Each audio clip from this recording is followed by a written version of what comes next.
You know, Steve, as you and most of our listeners know, I play the guitar. That's I like right. to pick up that guitar and strum on it and pick on it and stuff. But there's times that I kind of wish that I didn't, and I sort of wish that I played something a little bit more sultry, like a saxohorn, right? Oh, yeah.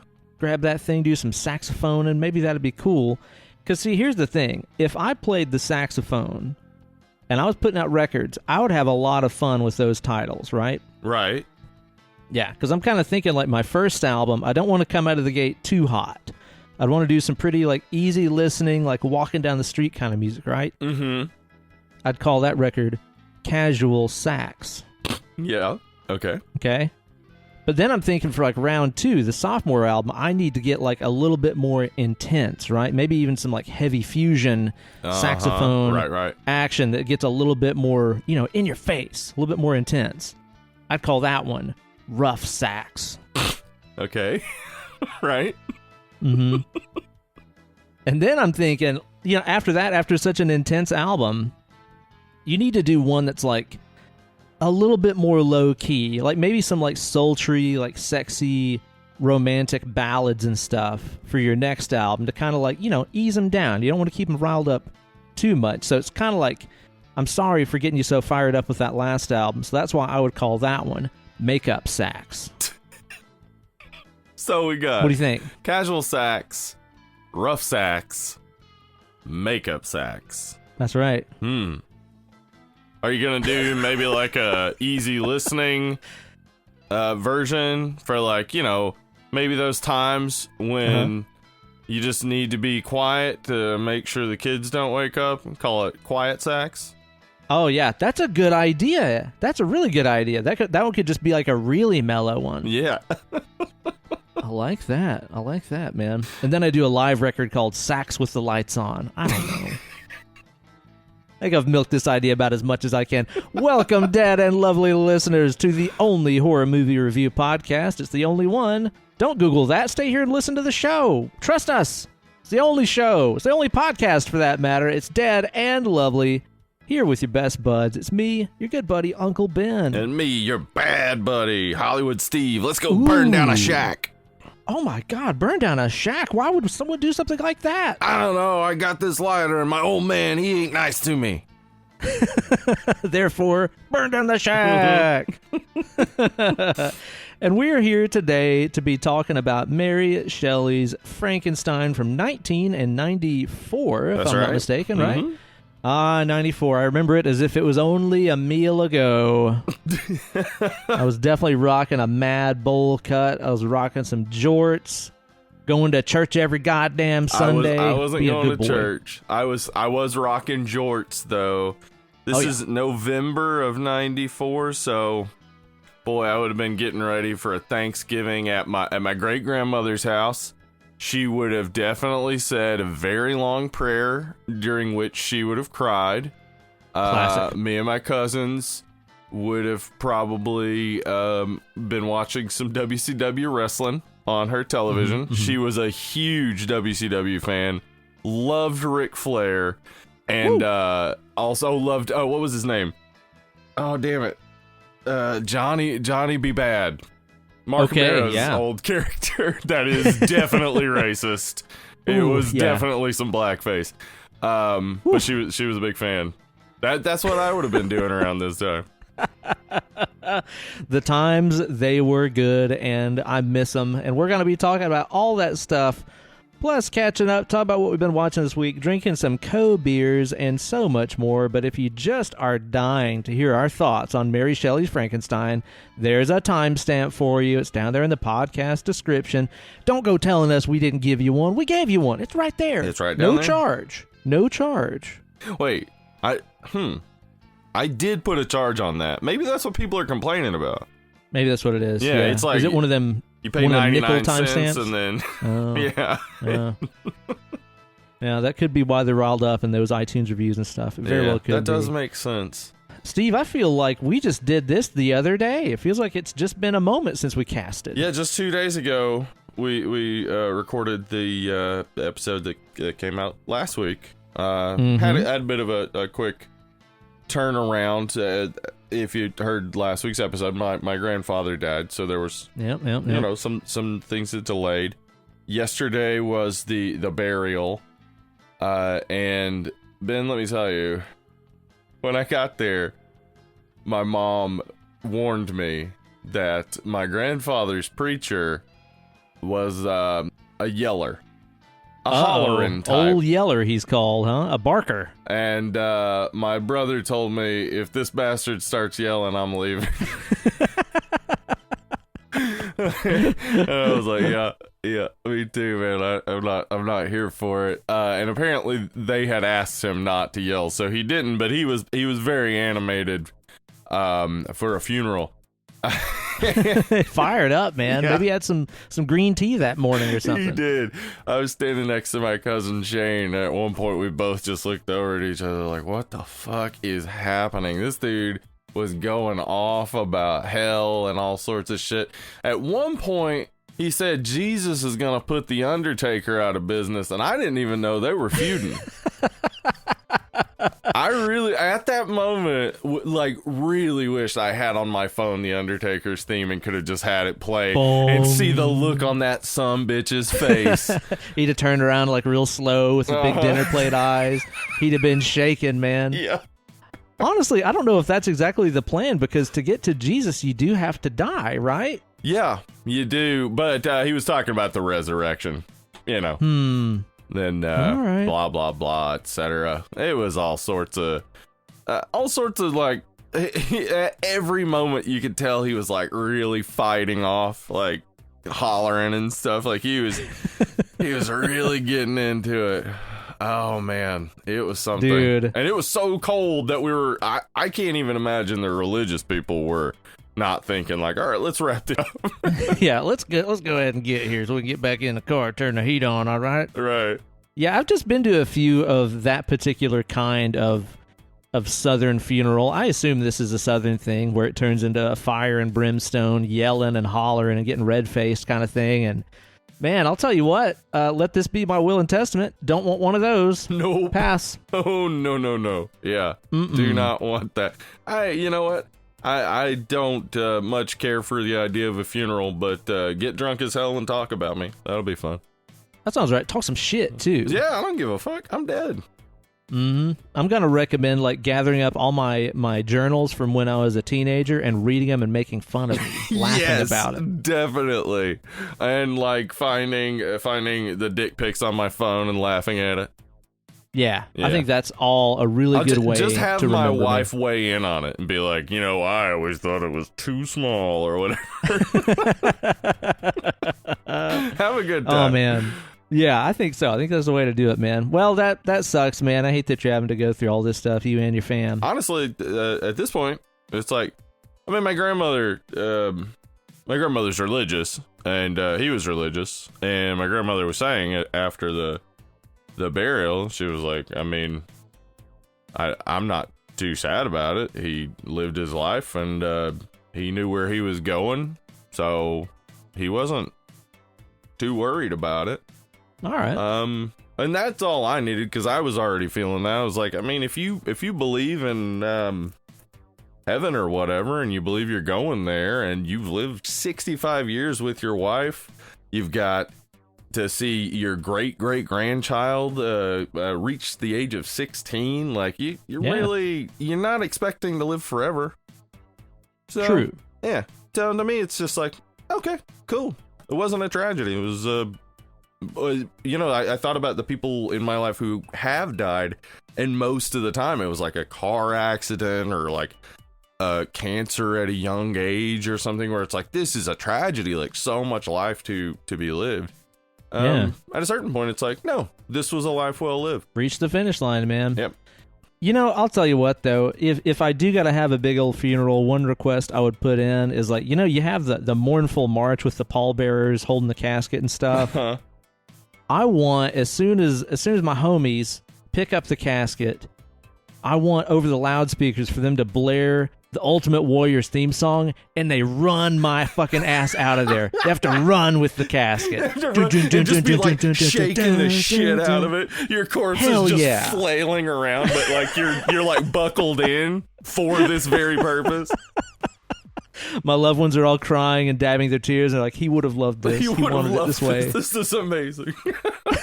Going out UW style. Yeah, that's where it's at, man. Well, how's your week been otherwise, dude? Well, I mean, again, it's only been 2 days, and I'll tell you what happened was I went to that burial, and I spent all the other time researching Mary Shelley and Frankenstein. So I haven't done anything except sleep and research, and that's fine with me, honestly. That's Word, man. Pretty solid use of a couple days. I think so. I've had time to watch a few things. If you want to hear about them. You want to hear about them? Yeah, tell me about them. All right, Dan. I'm going to start off with one that is in the horror genre, as we are a horror show. It's true. I watched through the 80s horror documentary In Search of Darkness, which is one that you have seen, right? Yeah. I watched it probably last year, I think. I think so. The first part. I haven't seen the second part yet. Yeah, that just kind of came out recently. I think a couple weeks ago, if I'm not mistaken. And I started In Search of Darkness one night, and because of the way it's put together, where it is just kind of like a film by film, like high points of the 80s year by year, with some little like segments in there about special effects or women in the movies and stuff like that. It's one of those great ones that you can just kind of put down at the end of a chapter and pick it back up tomorrow. Yep. Because it's like 4.5 hours long. It's really, really long. But it's so well done, man. Like, it's just a really fun romp through those movies with a lot of interviews and trivia about the movies and stuff, and great soundtrack. Like, it's put together really well. And they got a lot of, like, iconic 80s stars and shit in there, too. So it was a fun watch, man. I definitely enjoyed that. And we also watched The Producers the other night, the one with old Gene Wilder and stuff in there. Yes. What'd you think? It's a good time. It's always a good time. I've seen that one before, 2-3 times, couple 2-3, and it's always a joy to rewatch. Fun time. Yeah, I love it. We also watched a documentary last night for Docu Monday called Fake Famous. This is on the Hubbo. I think it's on the Hubbo Max, if I'm not mistaken. Hubbo Max, okay. And it's just basically about like this project where these filmmakers wanted to see if they could make 3 random people Instagram famous, based mostly on bullshit. Right. And it's the kind of thing, man, where, you know, it's all based on fake it till you make it, essentially. But it's all these people that, like, want to be influencers, whatever the fuck that means. Right. And they essentially make these people famous by purchasing bots to send them, you know, follows and stuff, and send them comments and all this jazz, which is very, very easy to do. You can very much tell. Yeah. Oh, yeah. Podcasts out there that have way more followers on Instagram than they have put time into possibly having those followers. Oh, sure. Yeah. And those followers leave great comments like, very nice, so talented. It's pretty fucking easy to spot. It's embarrassing, honestly. From a certain perspective, it's embarrassing. Because it's like, it would give you a false sense of where you're at. As like a brand or whatever. It would give you this false idea that like you're doing extremely well, when in fact doing extremely well in podcasting doesn't really have to do with Instagram followers. I mean, it helps. It helps. Everything helps. Social media, it helps, but it's about your content. Yeah, for sure, man. And they basically like go through this process where they're doing all the like fake photos and stuff, where you just, you know, you have like a toilet seat that looks like a airplane window, and you put that around like a poster of clouds, and it's like, oh, I'm on a private jet. Like, right. Just total bullshit. They're doing everything fake. And the crazy thing is too, man, is like where they're at in LA, there's all these places that know that people are doing this on purpose, and they have like fake airplane interiors that you can rent to take photos in. They have fake gyms that you can take photos at. Like, fake everything. It's just so stunningly vapid and fucking stupid, man. And it was kind of cool to see too how like the 3 people that they chose to be part of the experiment reacted to it, because one of them was just like, oh yeah, fucking, you know, put money in my hand, I'll advertise anything. This is great. Like, really love the whole branding, influencer kind of thing. Right. One guy was just like, yeah, this is not what I signed up for. He's like, I have a clothing line and a music thing I've been working on. I'm really trying to do something good and literally influence people because I have big ideas. This is fucking whack and it's fake. You know, and he like deleted all of his posts and shit. Good call. Because it is fake and it's not engagement. Even if you get the real following, like of people seeing your numbers and being like, oh, I follow accounts with big numbers, those people aren't real. They're not engaging. They don't care about your content. They care about following people that will follow them back or following the right people so that they can get follows. Like none of it is about the actual content you're making. So it never translates into you know, making your clothing line actually make an impact. Right, man. Right. It's just so strange, the spot that we've ended up with social media and how quickly we've gotten here, man. And it really got me thinking. I made a post about it earlier on old Facefuck over there, but especially in like the guitar community, there's people whose entire career is based around putting up 30 to 60 second long clips of them playing something, you know, crazy on guitar, especially like they call it neo soul playing, just like this really kind of elaborate, chordy, jazzy, strummy kind of thing. A lot of people like spend so much time making something impressive that fits into a 60 second Instagram clip. And I really got to thinking about it after we were watching that documentary last night. But it's like, dude, in 30 years, people aren't going to scroll through your celebrated Instagram account and relive your 30-second compositions. Shit on the internet disappears. Yeah, exactly, man. And that's the thing, too, is like, especially with the relative newness of Instagram, we don't know how long that's going to stick around. I mean, we thought MySpace was going to be forever, for crying out loud, you know? Right. So it's like there's a lot of people out there that have invested so much of their life in making these 30-second long Instagram things that aren't songs. They're just clips. You know, there's no full song. It's just them playing a little something that's cool. And then for all we know, the next generation is going to decide Instagram is the lamest thing ever because their parents and aunts and uncles use it, and the whole thing just drops out. And it's like, then where does your content live? Right. If you haven't made an album or documented real music in some way, where does it go? And you'll have invested so much of your life into making Instagram clips. Don't get me wrong, some people do it and they love it. Like, and if you get fulfillment out of that, if you love the creative confines of like, I have to do something cool and only have 60 seconds to do it, more power to you. It's not what I'm interested in doing, though. There could be a use for those things. I mean, people could find creative ways to turn that into something more. Yeah, it could go in a commercial. I mean, you can purpose it for things, you know? But that's exactly what you would need to be thinking about beyond that. You'd have to be thinking beyond those 30-second clips. Yeah. Welcome to Talking Business with Ben and Steve. Yeah. Follow us on Instagram, by the way. Yeah. We need the followers. Yeah, we'll take them. No doubt, man. But yeah, it just kind of got me thinking about it, man. It's a good documentary. It's worth watching. And again, it is also just stunningly vapid and just stunningly easy to become famous. You can just really buy anything you want. Sure, yeah. You can buy views on YouTube and quickly become a large channle, but not really have an audience. Yep, but not have an audience, man. And that's something that, like, I mean, I'm definitely proud of the stuff that I've done and the stuff that we've done, which has been 100% organic. I've literally never put a penny into growing anything. I probably could don't have a penny to put into, I honestly, like, from my own perspective. The show does now, though. We have accrued some pennies, but there are better things to do, like buy a nice microphone or things like that. Stuff to just make the content better. Yeah. Exactly, man. Exactly. So I'm proud of the fact that we've done everything organically, and that's just the way it is. That's the bottom line, because Ben Cold said so. Hell yeah. I think that's a good signal to crack open a cold one. What do you think? Yeah. Yeah, I've poured out a little beer here that you handed to me the other day. It's an urban artifact, so I'm excited. Ooh, they make some nice things. Yeah, grapefruit goza. A 4.3%er. Just a little tart boy, huh? Yeah, it says here, this goza is brewed with 150 pounds of grapefruit zest in each batch. That seems like a lot. I'll tell you what, that probably took a while, man. Zesting a lemon takes long enough, much less 150 pounds of grapefruits. Yeah, I bet they got a machine or something.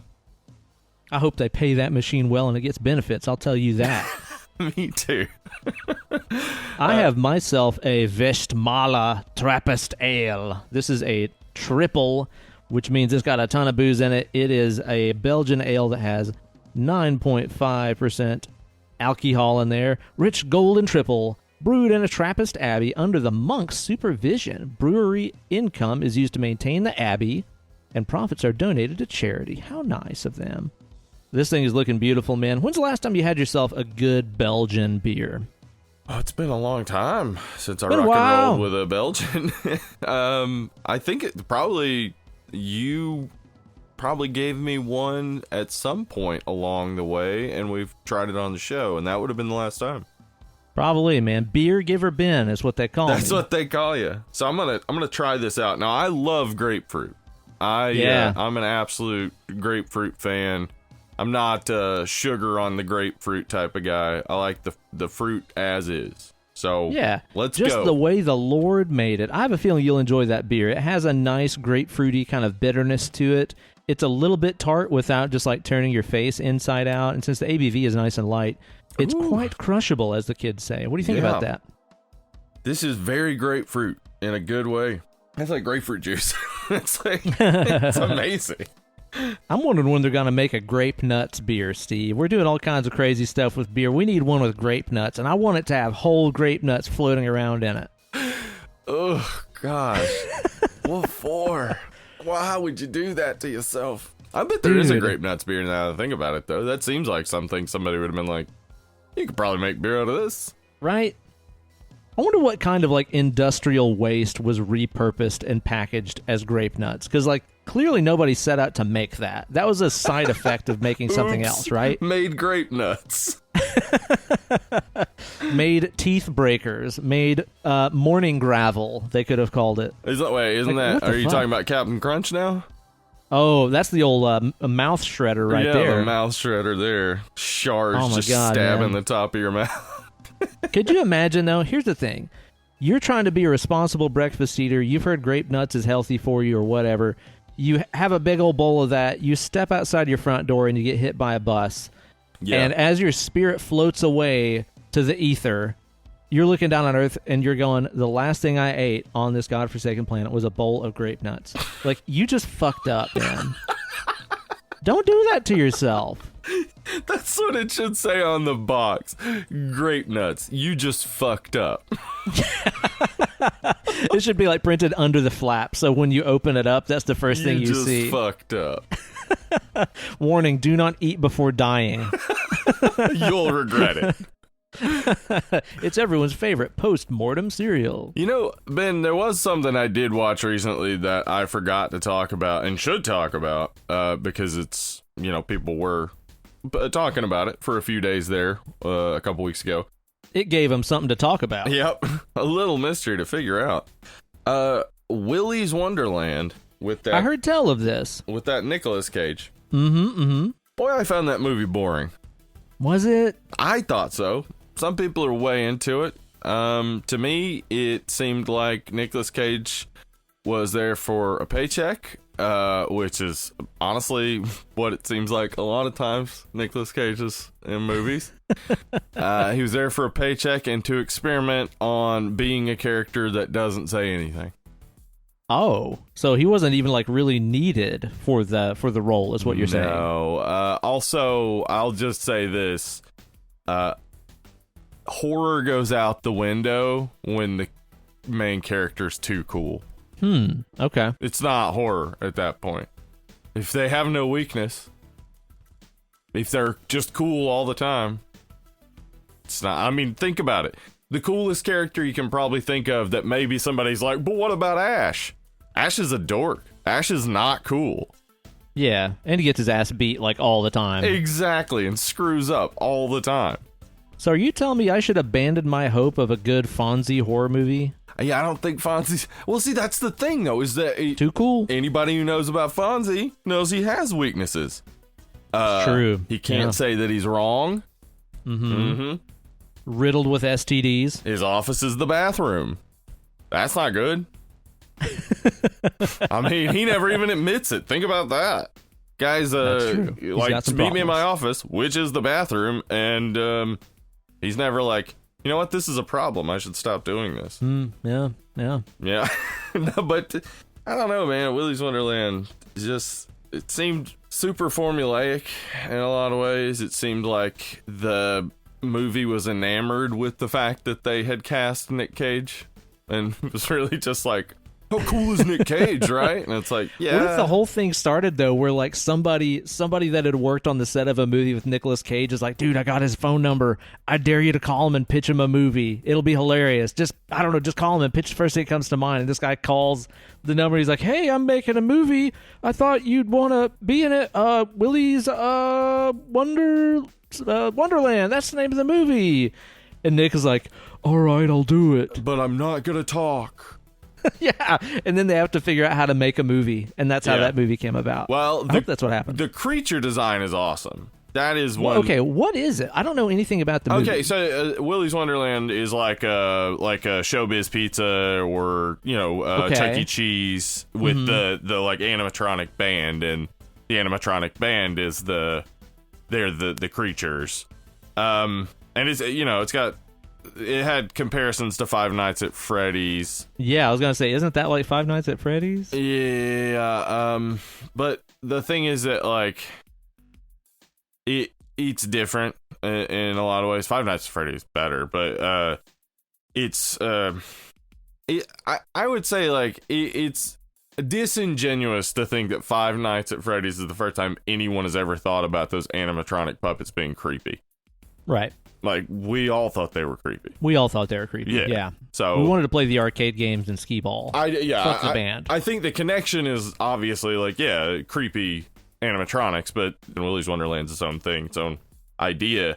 And the animatronic stuff, the creature design is really cool. I loved that, especially like there's like a ballerina type of creature that really awesome design. But anyway. Beyond that, though, the story is just very formulaic, and you know exactly what's going to happen. And there's not really a feeling ever that Nick Cage is in danger, like ever, at really any point. Which is kind of like, okay, so if he's never in danger, there's no tension. Then that doesn't make for a very very tense movie, does it? No, yeah, but it is. I mean, the things that people like are, I guess, Nick Cage crazily pounding these things to death with objects, which is it's shot in such a way and edited in such a way that I couldn't get into it. All right, maybe I'll give it a spend some time, when it's late night and I don't have anything better to do. A lot of people love it, and I'm glad they do. I'm glad that people are enjoying it. I just couldn't get into it. Yeah, it seems like I've seen a lot of people that really got into it, but yeah, I don't know. You and I usually see pretty eye to eye on stuff, so probably not going to be for me. But I either. mean, our pal Brandon Suttles, I know he liked it. That's true. He likes things that are nice. He does. That's true. I'll tell you what's nice. This fucking beer is fantastic. Very good, man. Yeah, this has like a lot of that nice spiciness that you expect from a Belgian ale. I think because of the booze content, it leans more towards boozy and less towards sweet, which is totally fine for me because like those big old sweet Belgians, dude. If I had one of those on the show, I would be asleep by the end of it. I'd fall asleep in my fucking chair. Those things put me out like I just took a fucking Benadryl, dude. Yeah, so this is a little bit drier. It's quite nice. Now, Steve, the subject of today's show, do you know what it is? You know what we're talking about? Let's see. I think were we supposed to talk about? There's something. It was somebody's something for sure. Yeah, somebody's something Steen. Something Steen. Like that. Yeah, everybody's favorite. Mary Shelley's Frankenstein. The tale of Mary Shelley's Frankenstein. That's right. One of our prime examples in literature of man playing God, going to the depths of science, trying to steal fire from the heavens, the modern Prometheus.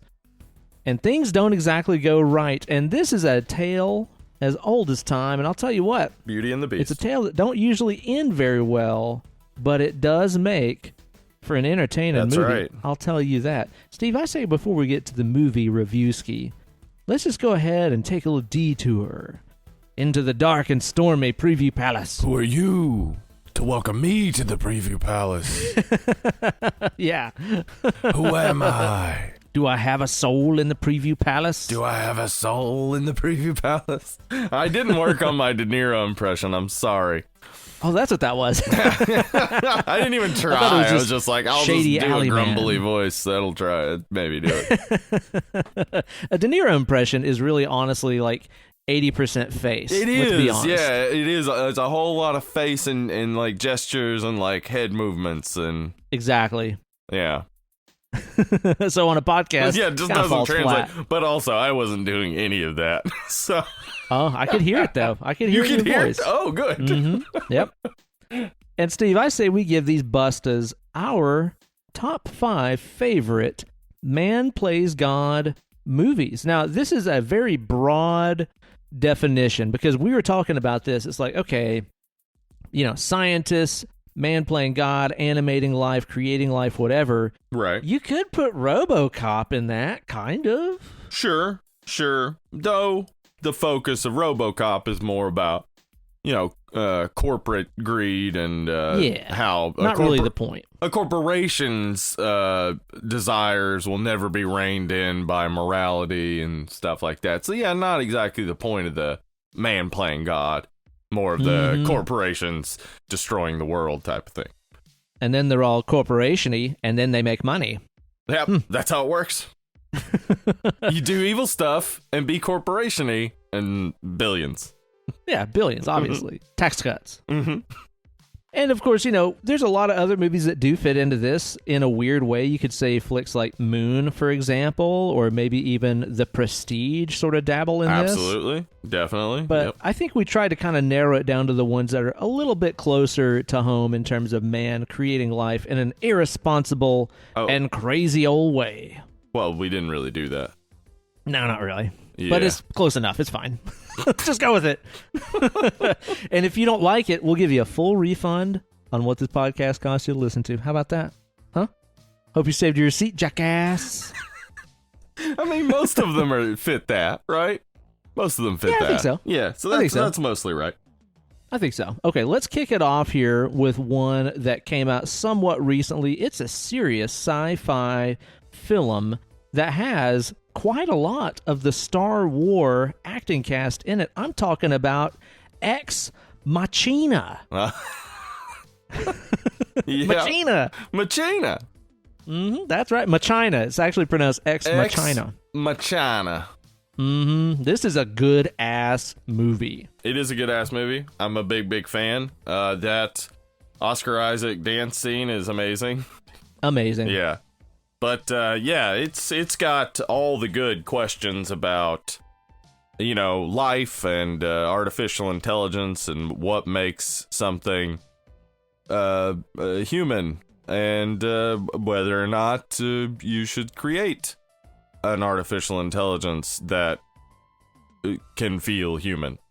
Yeah, and then even if you do, what should its quality of life be like? Yeah, it's these are all hard questions. We're gonna have to deal with these questions sooner than we fucking think, too. I'll tell you that. Like, I know that stuff like that seems like, wow, crazy sci-fi. He made a robo-woman. This could never happen. It's gonna happen really soon. Yeah, like it'll be way sooner than we expect. Yeah, and if we don't start pondering these things now, we're going to have some very fucking hard times whenever the robotic revolution begins. Yep, whenever Data starts asking questions. Yeah, that's right. That's when shit gets real. Am I not human? And then we'll be like, shit, fuck. Hadn't thought about this before. Shit, should have prepared. Damn it. Let's go watch Ex Machina again and try to review and learn something.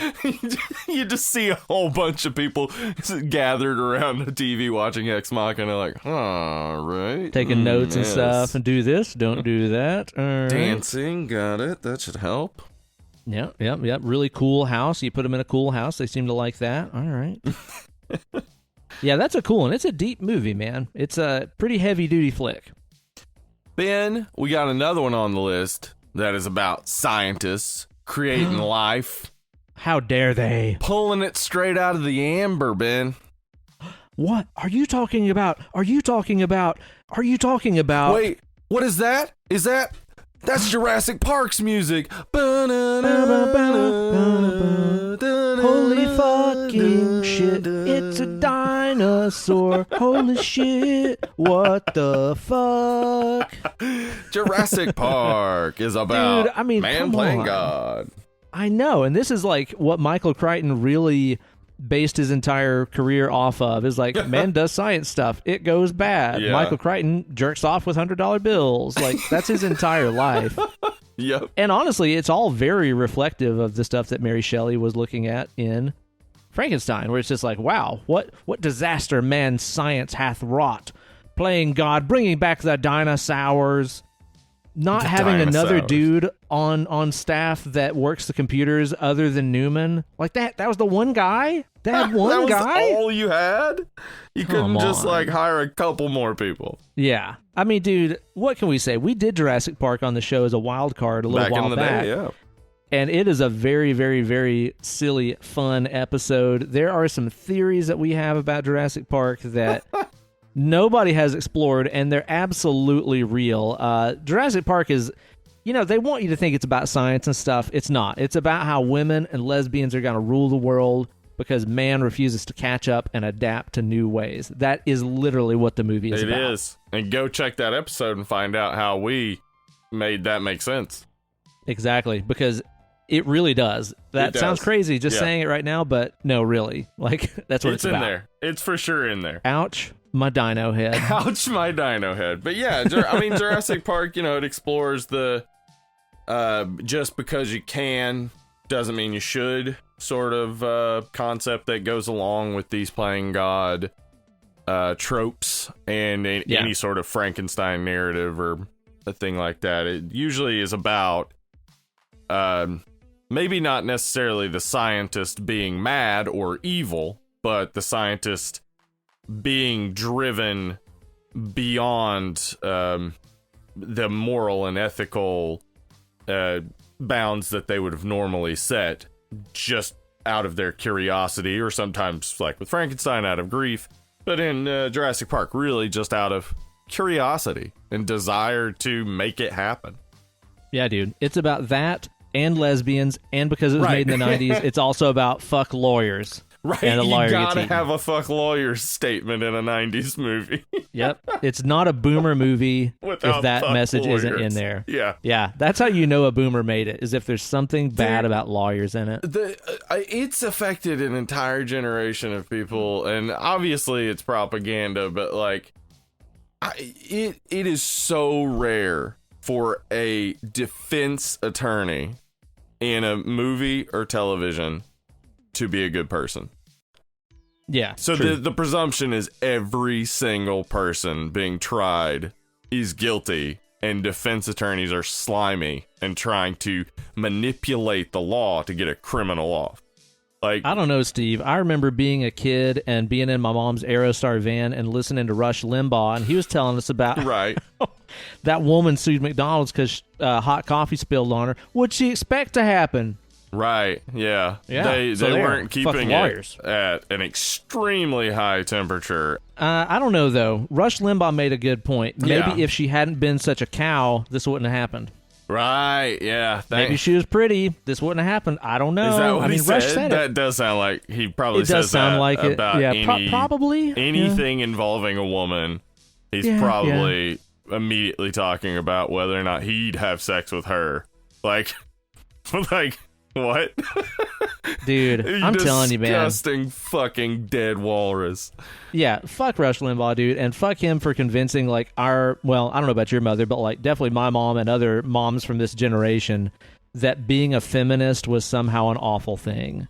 Like, they took it from a man that being a feminist was something that only horrible people do. I do remember they used to have a Rush Limbaugh show that came on after the Conan O'Brien.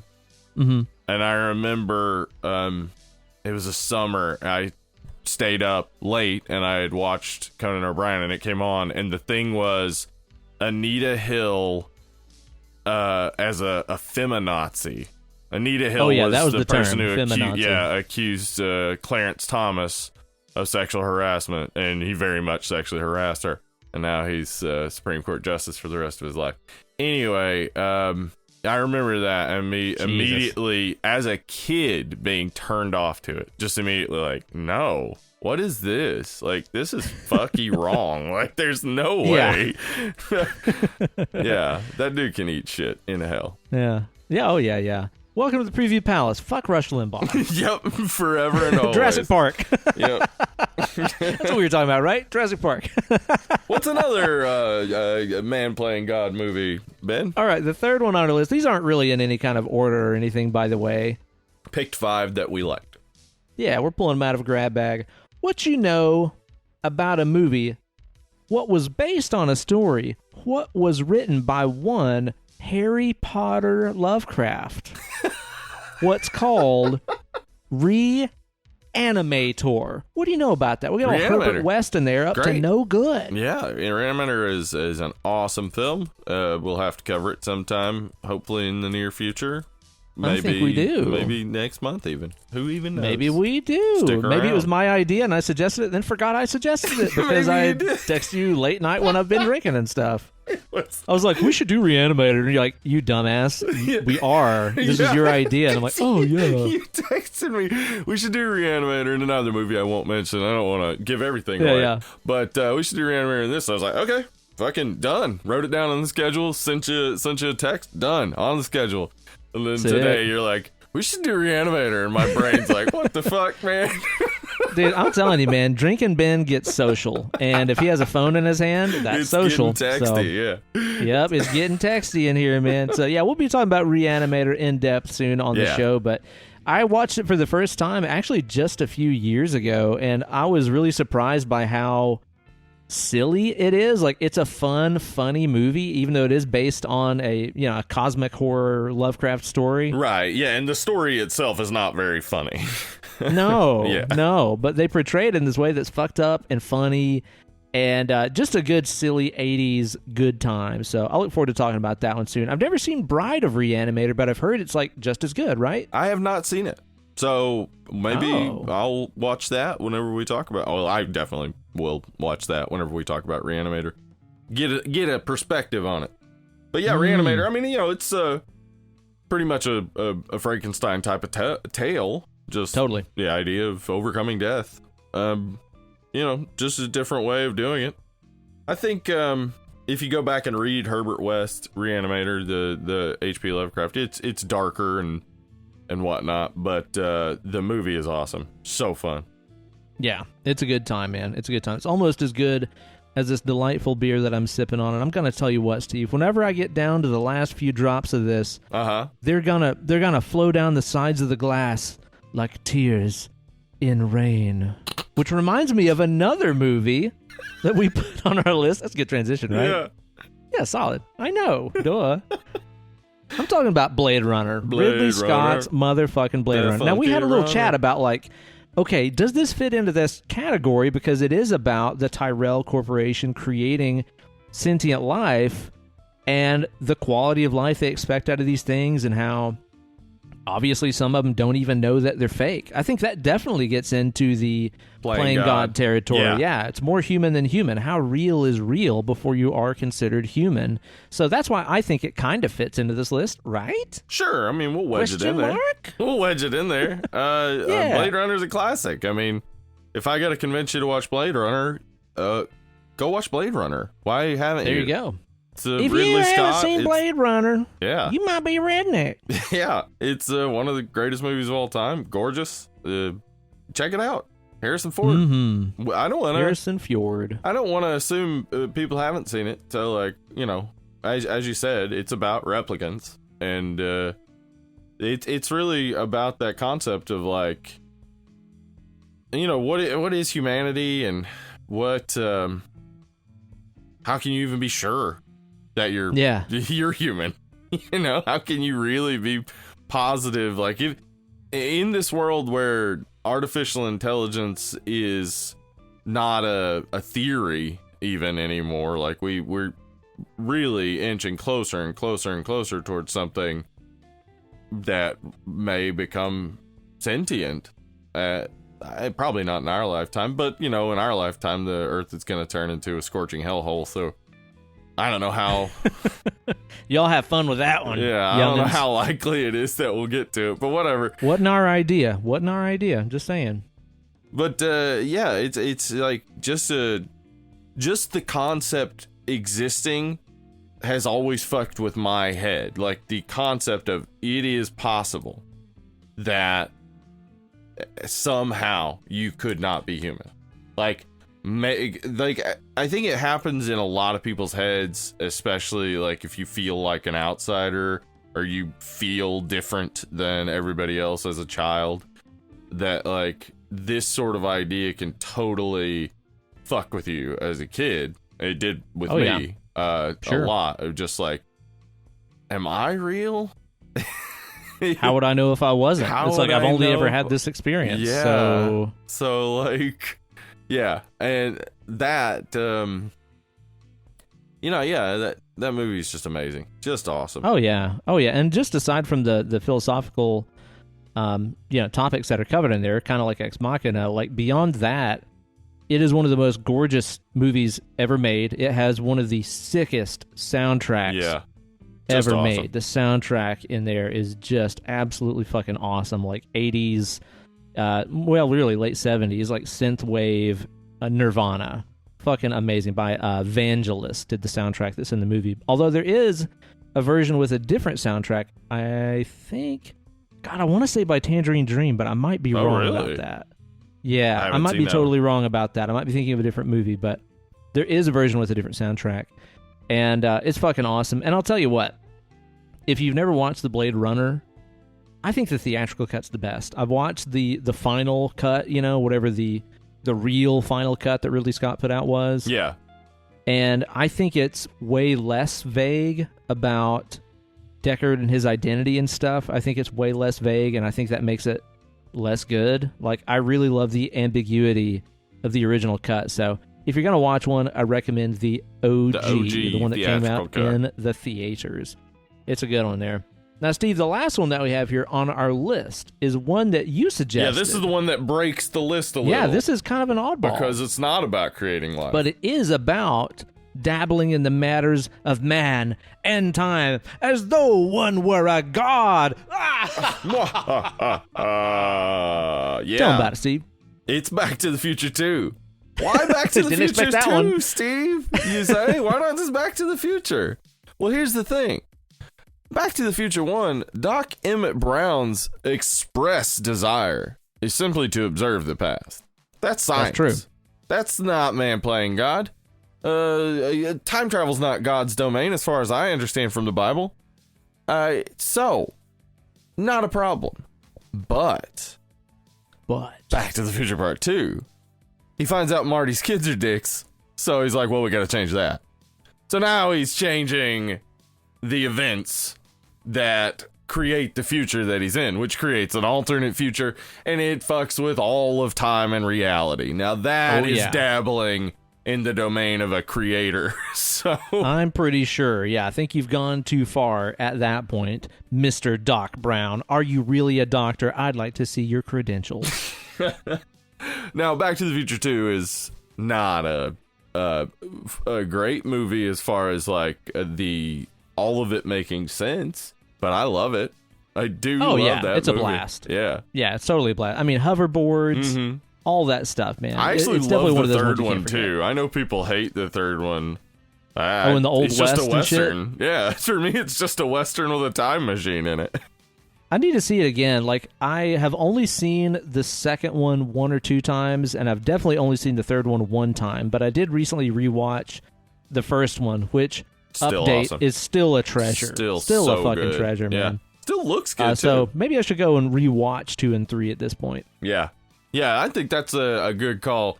Just because, like, 2 is one of those where, as a kid, you just love it and you don't really question much of it. But it falls apart really fast. Falls apart real quick when you start thinking. You really about start it. thinking about it.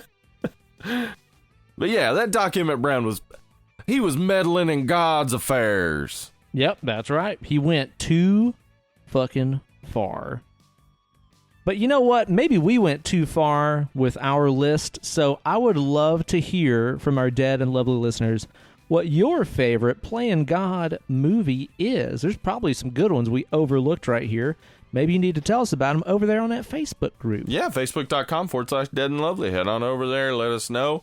We're on that thing all the time, just interacting. So yep, and so are all kinds of other cool people. That's true. Just like you. You're a cool kid. Be somebody. Be one of the cool kids. Hang out over there on the Dead and Lovely Facebook group. It's a good old time. You know, Steve, there's a little something that I'm looking for. What's that? What you looking for? I'm looking for an opportunity to hear myself and the other half of the world's greatest podcast and duo. I'm talking about you. I'm talking about Hollywood Steve. I'm looking for a place that I can listen to us somewhere else. You know what? Just recently, didn't we just totally bang another podcast? Oh my God, we did. We opened up our podcast relationship. Yeah, That's right. Yeah, we banged Ben and Greg and Neon Braniacs. That's right. We sure did. I wonder where people can find that podcast so they can listen to us talk all kinds of mad, ridiculous shit about the movie Pieces, which makes total sense. It's absolutely the most normal movie ever made. And we talked about it over there on Neon Braniacs. And guess what? Their episode on it comes out this very day. That means you get a double shot of your boys today. Is that why whenever I woke up this morning, I opened up my window, and there was an old rich man across the street that also opened up his window, and he yelled out to a little street urchin kid, "Young boy, what day is it today?" That is why and that the little happened, urchin kid was like, "It's the day that Ben and Steve are on Neon Braniacs, sir." And he said, "Oh, a cooked goose for everyone." Wait, I didn't. Is that why that happened? I didn't get my cooked goose. Okay, well, it's limited to the neighborhood. There's county restrictions and stuff like that. Oh, okay, right. And age restrictions and certain jobs are gonna get the geese first. Yeah, exactly. Yeah, you need to sign up for when you're going to be on there. We're on wave 1B of geese distribution right now. I think you're probably down around the 4s. Yeah, our goose will probably come sometime around June. Yeah, pretty much. It's not even going to be enjoyable at that point anymore. Yeah. Anyway, but you can listen to us on Braniacs. Be sure to tune into their show, available wherever you're probably listening to this podcast. Meow Steve, the subject of today's episode is none other than Mary Shelley's Frankenstein from France in 1994. Yes. Well-known French person, Mary Shelley. The Frenchest name of all time. Obviously, man. Obviously. This is a movie what came out way back in the day, and I actually remember watching this movie when I was a kinder kid. Yep, I didn't really watch, really any horror movies back then when I was a kid, but for some reason, this was at the house. It was on. It was probably on TNT in like an edited version or something like that, honestly. But I remember watching it and it making me feel really weird. Like, I remember thinking it was very sad. Like, obviously, I knew nothing about, the actual story of Frankenstein or anything, but I just remember being like, really bummed out by this poor ugly dude who has all these scars and stitches all over his face that didn't even ask to be there. He's not even supposed to be there today. This is like Clerks. I just remember it making me like really sad, and I remember thinking like he really wanted somebody to be around, and it was like years and years and years and years until I watched it again. And actually, I watched it again last October during Halloween, and enjoyed it, and now we're back here doing it again today, and I was excited to rewatch it again, even though I had just seen it recently, because I kind of like this movie. Like, dude, me too. It elicits a lot of fucking hate from people. A lot of people it's not well liked loathe this movie. Yeah, dude. And we'll talk about some why. of those things, but it's some of them. I also, same thing. As a kid, I saw it, and I was like, I hadn't seen a Frankenstein movie. I'd only seen the Frankenstein character and stuff. So this is the first Frankenstein movie I saw. Well, I would have been a teenager. by the time I saw it on video. Wow, yeah. And really hit with me because it has some good emo moments for a young teen. Some good emo moments really hit with me at the time, and actually kind of warped my perspective of what Frankenstein should be. So it took me a while to appreciate the older Frankenstein movies, but now I definitely do for what they are. But also, when I read this novel, I've read this novel twice for different classes in college, and written papers on it. I loved it so much and was like, yeah, this is like the movie that I like. Now, wait here, just a second. You're telling me you had to read this book for several classes in college? Are you confessing right now on the show that you went to mad scientist college, Steve? Were you studying to become a mad scientist? All right, I have... Get the torches! I have lied in the past and said I went to the University of Tennessee. In fact, I went to Ingolstadt, where I studied mad science. Wait, okay, this is coming together because you always told me after that you went to UT. It was actually University of Transylvania, wasn't it? Yeah, I was studying. I knew it! Yeah, I was getting my doctorate in vampirism. And you will forget reanimation. that. You will forget what I just said. So, huh? What'd you say? No, Where am I? We were just talking about me going to the University of Tennessee, Knoxville. Which, okay, yeah. Go Vols! Go Vols. So, yeah, no, this is a book that, the movie tries to stick pretty closely in some ways to the novel, while also, like, having a lot of acknowledgments of the various Frankenstein adaptations in film. So it, to me, is, I know it's like anathema to say, but it's my favorite Frankenstein movie. But okay. I understand that it's not the best Frankenstein movie as far as like filmmaking goes, because this movie is too long, has too many side bits that don't need to be there for a film. Yeah. It is oftentimes staged very much like a play. Very much. Yeah. There are problems with it, but because it sticks so closely to the book that I love, I love it.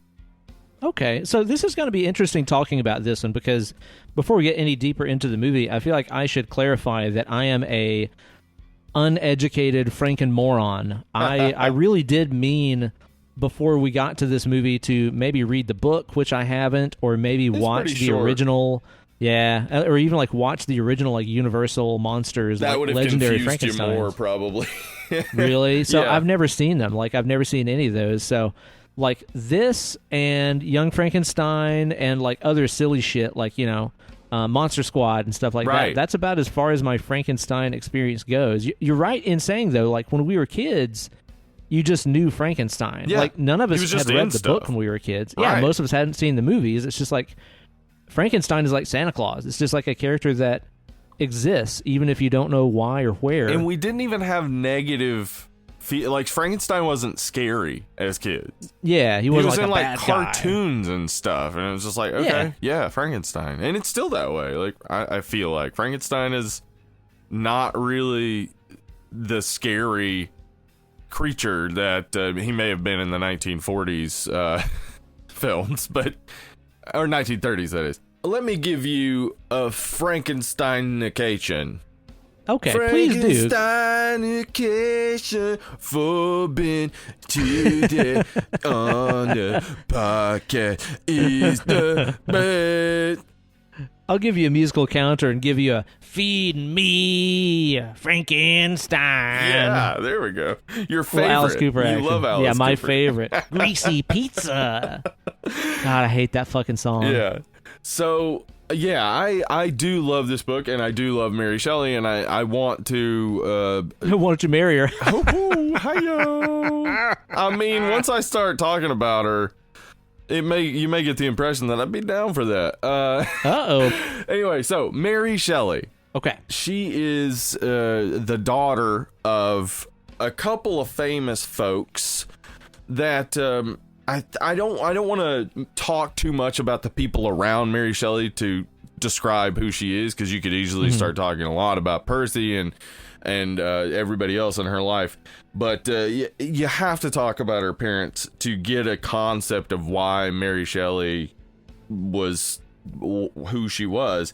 Her dad was William Godwin, who was a political philosopher in the 1790s to 1820s area, was really when he was most popular. But he was the first modern proponent of anarchism. Look out. Yeah. And her mother was Mary Wollstonecraft, who's one of the founding feminist philosophers.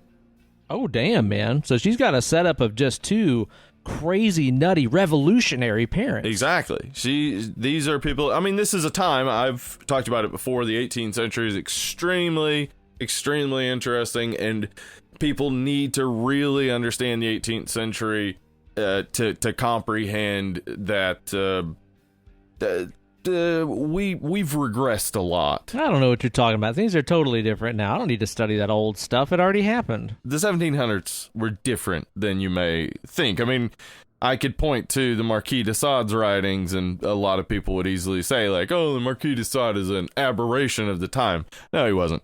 Very common of the time. They party like freaks back then. Yeah. They just got done building the pyramids. Everybody was like, party in the 1700s. Yep, that's how history works. Just got done building the pyramids. But, oh no, there's a woolly mammoth. Let's run away from it and ride away on this brontosaur. It's the 1700s. Party and have weird sex like Marquis de Sade. Ooh. It was a time of revolution, the American Revolution, 1776, and the French Revolution. Yeah, they invented fire, I think, 1795. 1795, they got fire around. And jeez, that must have been big. It was a time of science, as reflected in this book, and it was a time where people talked about revolutionary ideas, and there were a lot of new ideas going around about marital relations, and you can see it in religious sects that were popping up in Europe and in America of different types of either plural marriage, of communal marriage, everyone all being married, of no one having sex at all, just all these various different ideas about sex, and people wanted to form utopias and things. Everyone was trying to get away from the modernization and the society of the time. They wanted to get back to something primal and anarchic. And then you have Mary Shelley, who loses her mother, who died 10 days after Mary Shelley was born of an infection from the birth. And she's raised by her dad and then a stepmother who she didn't really get along with. And then she meets the romantic poet Percy Shelley, and she loses her virginity to him on her mother's grave. Because that's so fucking goth, man. Was there like a Sisters of Mercy song playing at the same time? There had to be. I'm sure there was. That's so fucking morbid, dude. She was a badass. Wow. So Frankenstein came about. I've talked about this a couple times on the podcast, but I'll retell this story. Frankenstein came about from basically a storytelling contest while vacationing in the summer of 1816 at Lake Geneva with Percy Shelley, Lord Byron, and John Polidori. So and this was like, was it during or right after the year without a summer?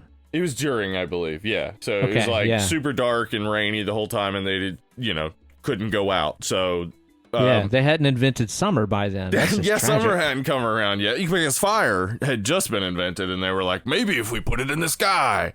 It wouldn't be until the 1980s when MTV was invented and they made the MTV Beach House that they invented summer. Yep, that's how it went.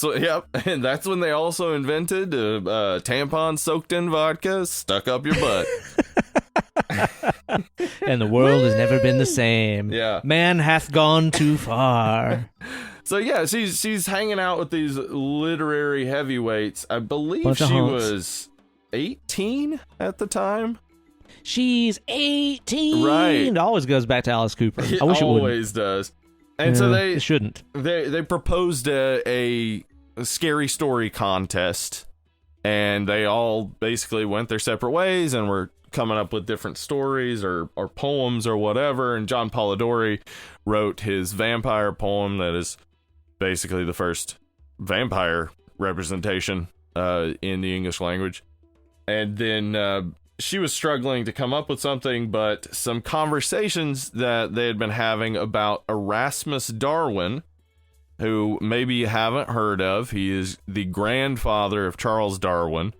I already don't believe in him, Steve. I understand. I understand. A lot of people think that Charles Darwin, just out of nowhere, was like, I think evolution. No. I think. Yeah, no. His grandfather had already had some of those concepts, and several other people had at this time in the early 1900s. So these or 1800s, sorry. They were talking about the electromagnetism and whatnot that was being researched by Luigi Galvani, and basically she had this idea of just like, this person using these new ideas in science and stuff to bring life back to a dead body. So you're telling me she fell victim to the musings of this Italian sorcerer, this spaghetti wizard, if you will. Yes, a spaghetti wizard. And out of this came one of the seminal novels in science fiction and one of the most important novels in horror fiction. How far does man have to go from maker to pizza to maker to people? Fallen from the lofty heights of intelligence. Yeah. So the thing is that she wrote this and then, continued to live a badass life where her husband died in war, and then his heart was calcified when they burned his body. So she kept his calcified heart wrapped in like printings of his poems throughout her life. Like Kylo Ren. That's a real Kylo Ren kind of move, huh? She's a badass. She was also bisexual. She this is definitely confirmed. She wrote in a letter to a friend that after Shelley's death that she got all Talcy Mousy for women, which look out. Yeah. Can't blame her. She also had a friend who was a trans man, though some literary experts and historians are always finding every excuse to try to erase trans or bi or lesbian representations in literature and say like, there's other reasons why this. The fact is that sex and sexuality and gender have always been what they are, and that is complicated and not as simple as male and female, which, by the way, are sex and not gender. I don't know how we got this conversation mixed up where people are like, science says there's only two genders. Science doesn't say shit really about gender. That's more of psychology that gets into gender, because gender is a cultural construct, and sex is not even just male and female. There are definitely variations between and intersex and all sorts of other genetic formations that don't fit into male female. But anyway, sure, and lots of things that don't fucking affect you, so don't worry about them, shitheads. Just shut the fuck up about your shut the fuck up, Mr. Potato Head dick or whatever. Oh my god, man, the fucking boomers. Decide they're the worst. The fucking boomer posts I see about this Mr. Potato Head bullshit, like, it's insane. Who gives a fuck, it's dude? Insane. It is. Who insane. gives a fuck? In what way does what someone identifies as affect you? In literally any way. Yeah. Who gives a shit, man? No. Let people be who they are. It doesn't fucking matter. If it's not hurting anybody, I don't give a shit. Yeah, I'm with you. So that's a quick history on Mary Shelley, and of course, nice. the Frankenstein that we see in this movie is much closer to the Frankenstein in the book. The Frankenstein in the book he learns to talk and he learns to read, and we're told the story, a huge portion of the story, through his perspective. Okay. It leads me to a point that I have made in the past on this podcast and always cut out. Because I always feel like I want to save it for the right time, and this is the exact right time. And that is to say that the person who always points out, it's not Frankenstein, it's Frankenstein's monster, has clearly not read the novel. You're hot taking the hell out of this thing. Ouch. Caliente. Because the point of the novel is that a creator can deny his creation, can abandon his creation, but the creation still exists. The point of the novel is that Frankenstein created this. Calling it the creature, the monster, whatever you want to call it, these are all things that Victor thinks about it. It wants to know what its place is in the world, and it comes to its creator because the book is about God creating man and then abandoning him and calling him evil. I don't think that's right. That's not in the Bible. God. That's not in the Bible. No way. There's no way that's what it's about. That's what the book is about. And so, quibbling that the creature's name is not Frankenstein is really missing the point of the book. That in fact, if he had a name, that last name would be Frankenstein, because his pappy is Victor von Frankenstein. So damn. You're kind of denying the entire point of the book by always referring to it as the creature or the monster.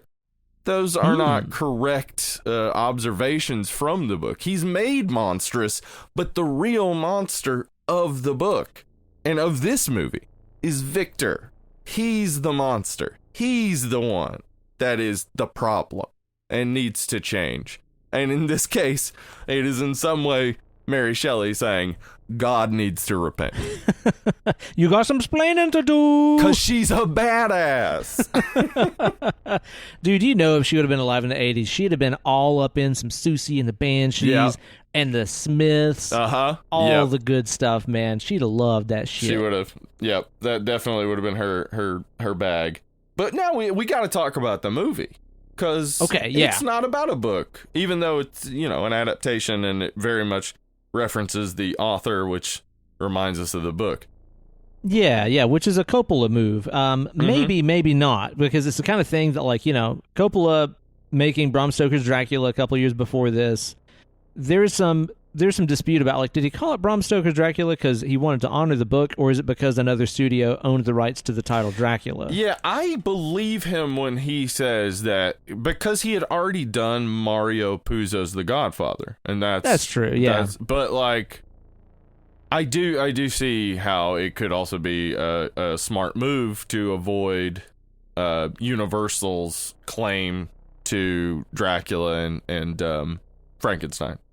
Right, yeah, and we're going to reference Bram Stoker's Dracula, at least I am, probably a few more times than I should, because obviously they're separate movies and stuff, but this was kind of like the start of a potential kickstart of the Universal Monsters rebirth. Bram Stoker's Dracula is one of my favorite flicks ever, and it's weird to talk about it that way, because a lot of the things that I like about that movie are the things I don't like about this movie, which is really curious. And again, we'll get more into that as we go along here. But that movie was a pretty big success, so it seemed like a pretty logical step, too, to be like, all right, let's do the same thing, but with Frankenstein. And so they started working on a script with who? With Frank Darabont. That's the man. Yeah. That's the very one. Now, he didn't write nothing else good. Why should we respect him? Well, he wrote Dream Warriors, so... I mean, that's pretty good. That's enough. Yeah. I guess he wrote a couple other things like Shawshank Redemption or something, but I guess that was pretty Warriors. Good. Yeah, but Dream Warriors, come on. Yeah. He also directed The Mist, which we've talked about as well. But that's right. That's right. Frank Darabont, you're bringing in a pretty heavy hitter who is adapting a heavy hitter, and it's originally plan was for Coppola to direct. Like, he was interested in doing this movie as a companion piece to Bram Stoker's Dracula, but he decided to step back. Don't know why, but he decided to let Branagh direct, and Branagh mostly had done adaptations of Shakespeare. So yeah, old Bill Shakespeare. Right, so plays as films. And I think you can kind of see that with a lot of the set design and stuff, as this feels like a play as a film sometimes. But the Coppola ended up regretting this decision to let Branagh direct, and we'll talk about some of the reasons why. Well, the thing is that, it's very typical whenever a script gets handed over to a director for them to do maybe a little bit of buffing up on that script, rewrite a little bit, but apparently Kenneth Branagh changed a lot, like a whole lot of the script, to the extent that Darabont, I think he's been quoted as saying, like, it's the best script I've ever wrote and the worst movie I've ever seen. Yeah, like, him and Coppola both went out and said they, like, disavow this movie. Like, they fucking hate how it turned out. Of course, I have no idea of what the movie was supposed to be or what it could have been. I'm just judging it for what it is. Again, especially as somebody who's never even seen the original Frankenstein, like, all I really know is what I'm seeing here. Yeah. I would love to know what was so different about the original script. I wonder if there's a copy floating around that I could read somewhere. Yeah, I don't know. I mean, there's a different universe where this is a completely different movie. I mean, one of the changes Coppola wanted was basically to cut the majority of the first half hour. And when I read that and went back and watched it, I paid attention, and there are 26 minutes there that I could see you could easily cut. Now, what do you mean? Are you saying you could do without them having that big Sound of Music scene up there in the Alps where they're like, let's fly a kite and get electricity? Don't need it. You're telling me that's not essential to the story? Are you serious? Nope. Electricity is not essential to the story. I mean, in the book, the novel, the electricity is not used to reanimate I just learned this. That's a movie creation. Yeah. I do like what they did with it. I actually like, because, like, okay, a lot of the things that are changed from the book are nods to the different adaptations of Frankenstein. So since the original 1931 Frankenstein, it had the electricity lightning bring him back to life. It's kind of, nodding back to that, and several other movies that have done the same. But it's also done in like a weird steampunk way. Definitely. That's fun. I like really like the design of that. The pressure cooker design is also kind of a nod to the 1910 adaptation of Frankenstein, which, if you've never seen it, well worth your 11 minutes to see some of the like ways that they were figuring out special effects back in 1910, because they to like do the creation, because again, the book didn't have the lightning, and the lightning wasn't introduced till the 30s.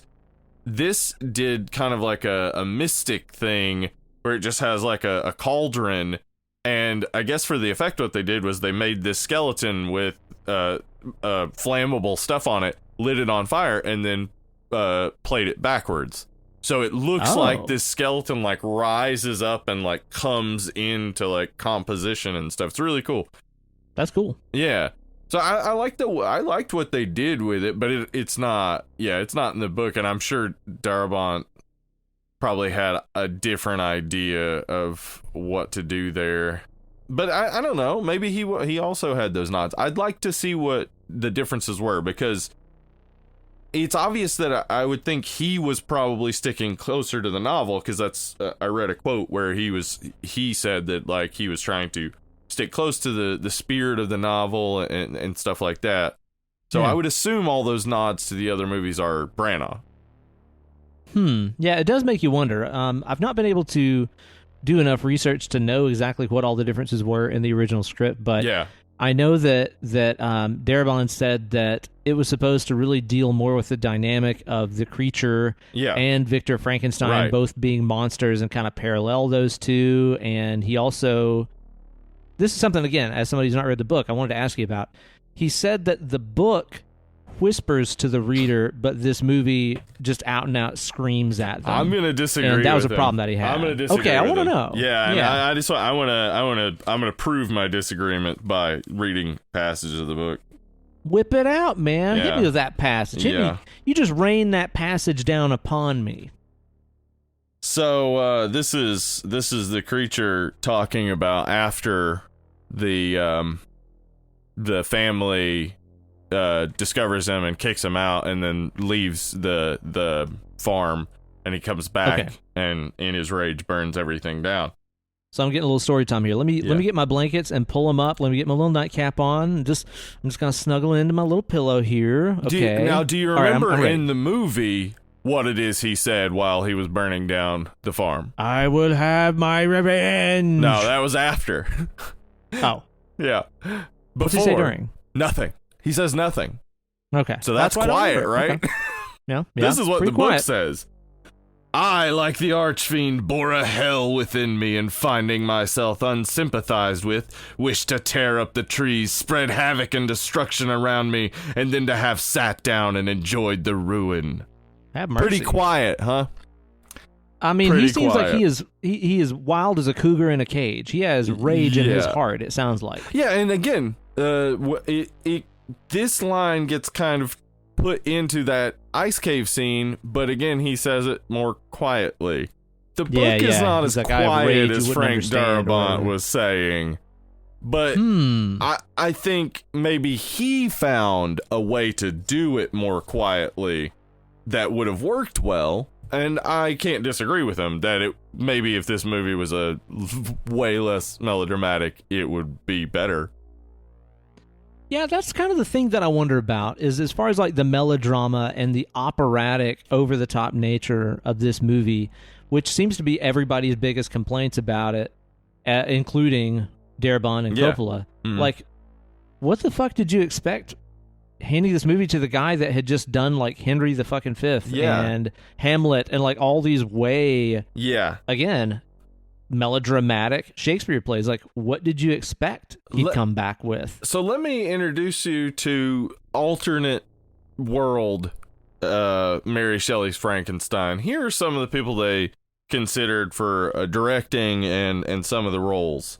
Okay. So one of the first people they considered was Tim Burton. Oh, okay. That got real goth real fast. Yeah, I think it would have been terrible. Tim Burton should not make a faithful adaptation of the novel because he can't. Because then it wouldn't be a Tim Burton movie. It would definitely not be Mary Shelley's Frankenstein. It would be Tim Burton's Frankenstein. It'd be Tim Burton's Frankenstein, which is an interesting movie, but we already have Frankenweenie, so.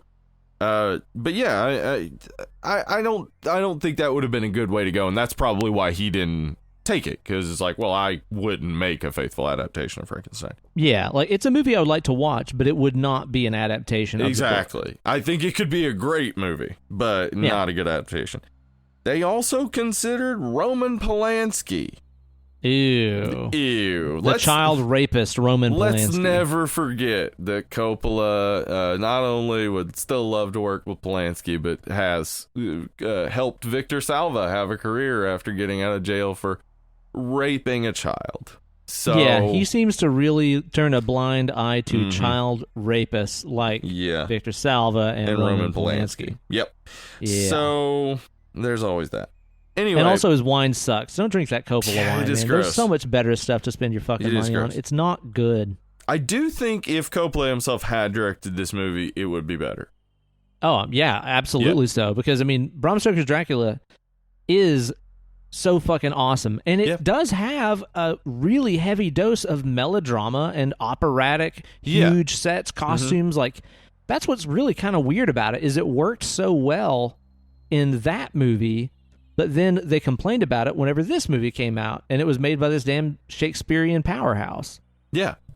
Yeah, and I think that, like, what Bram Stoker's Dracula did was remain faithful to the novel enough, but also made its own thing. And I kind of want that. Like, I love I mean, this kind of does that because it's mostly the novel, but it's got some adaptations that are really all just about the other film adaptations of Frankenstein. But I would be cool with if, say, what we assume about Darabant's script is that it would be much more about Victor and the creature and their interactions. If we had that from Coppola's standpoint in an hour and a half package, it'd probably be better, for sure. Yeah, probably so, man. All right. Or if Dario Argento did it, maybe that would be fucking awesome. Yeah, give me that. Jesus, can you imagine? All right, consider this though, Ben. We could have had Arnold Schwarzenegger as the creature. Nuh-uh. That's right. That's right. He was considered. And you think I am evil? I'm evil. Yeah, it actually I'm would have going made to go some to bit the of sense, IC. right? It would have made some bit of sense, kind of, right? Because you'd be like, Yeah. so he speaks with a weird accent because he just learned to speak. Yeah, exactly. That's why he talks that way. It makes perfect sense. Wow. Especially in this era, 1994. Yeah, that's like Arnold Schwarzenegger. heavy Arnold Schwarzenegger. Like he's yeah. the top. Like they would have been putting all of their budget into paying him. But I mean, not that De Niro didn't get paid. Yeah, but also too, like, I'm quite sure that nobody in the fucking late 1700s had enough nutrition to be as jacked as Arnold was in 1994. That would be an issue, right? Yeah. Also considered Gerard Depardieu. Don't know how that would have worked out. And Andy Garcia. Andy Garcia as Frankenstein? Yeah. As the monster? Yeah. Really? That's what? What? Huh? What? I guess he'd been kind of hunky. Yeah, but what exactly? You don't want him to Why? play. Like, what would you do with Andy Garcia? It just wouldn't make sense. He'd be too handsome. De Niro is kind of an offbeat choice to play the monster. I mean, of course, by this time, he was already typecast as mob movie guy. Right. But I think he's pretty fucking awesome. I think he kind of acts his dick off in this, honestly. He does. I love that he went all out and like all that makeup and stuff. Like that's not De Niro normally. So I love that. I love that he did this. Yeah, and the way that they did the prosthetics and stuff like that on his costume, that had to take an eternity every day. I'm sure, man, to put that Billy Idol lip on him, the Franken lip. Yeah. So also considered for the role of Elizabeth, Kate Winslet. I could see that. She's great. How old was she in 1994, though? Well, Titanic came out in 94, right? Oh, shit. Did it? Yep. Yeah. I think. Damn. Pretty sure. Somewhere we'll around there. Put Fuzzbeat on that. It put Fuzzbeat on that. It came out later because my cousin could drive. That was 97, probably. Yeah. Steven was wrong. Anyway, also considered and who Kenneth Branagh wanted was his wife at the time, Emma Thompson. Okay. Emma Thompson. Okay. Love Emma Thompson. But she had another role offered to her, and like they both kind of agreed it was a better role. So she went with that. And then he cast Helena Bonham Carter and then dumped Emma Thompson and started a relationship with Helena Bonham Carter. He liked it. He was getting out of his on-screen pseudo sister so much that he was like, want to leave the one I'm with. Yeah, that's kind of dirtbaggy, right? I mean, honestly, like, I don't know much about Kenneth Branagh. I doubt we would be fast friends. Yeah. I think there's a reason he was cast as Gilderoy Lockhart, is what I'm saying. Yeah, maybe. This just blew my mind, and also, like, I couldn't stop thinking about what it would be, but Willem Dafoe was offered the role of Victor. Oh, I'm on deck with that. That's fine. Yeah, I'm on board. That's insane. And also that makes me think if they wanted Willem Dafoe, that they definitely were. As I said, I believe Victor Frankenstein is the villain of the novel. He is the monster throughout. He is the problem. I think Willem Dafoe would have portrayed that better.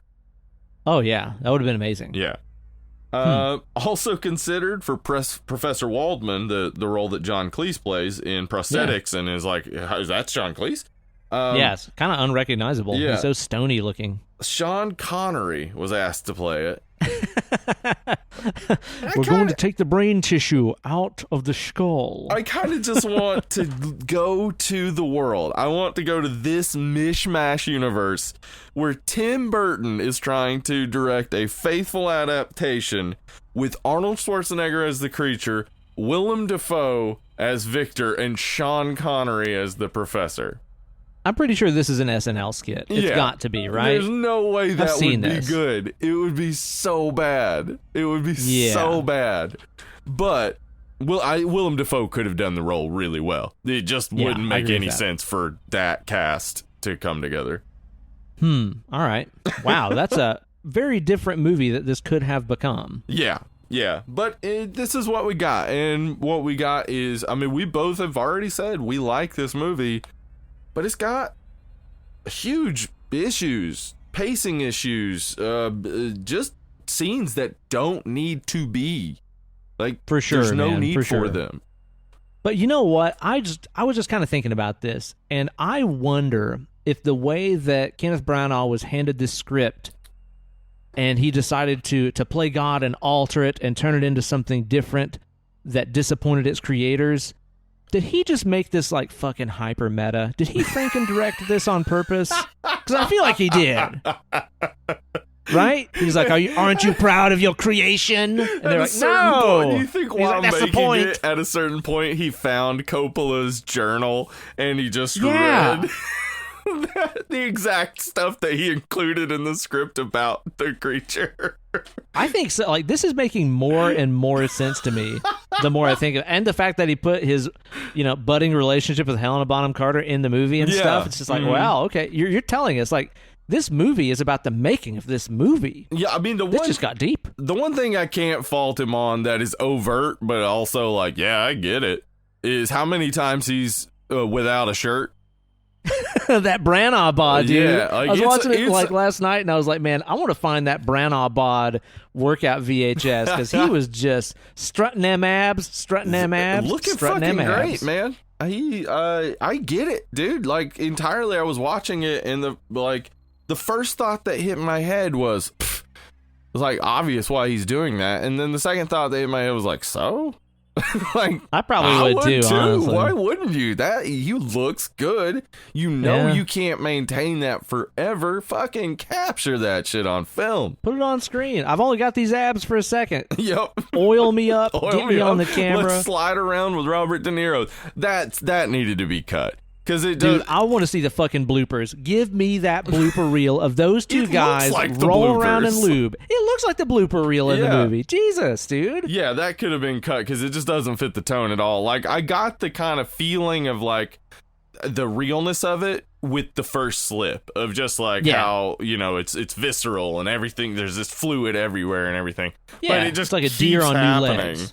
Yeah, it happens a bunch of times, and I just really want you for our Instagram page to cut that scene with the music from the 90s slip and slide commercial. Slip and slide, slip and slide. Like, I just want that over that scene. Yeah, just go ahead and write that down. You heard it here first. You're going to see it on Instagram soon.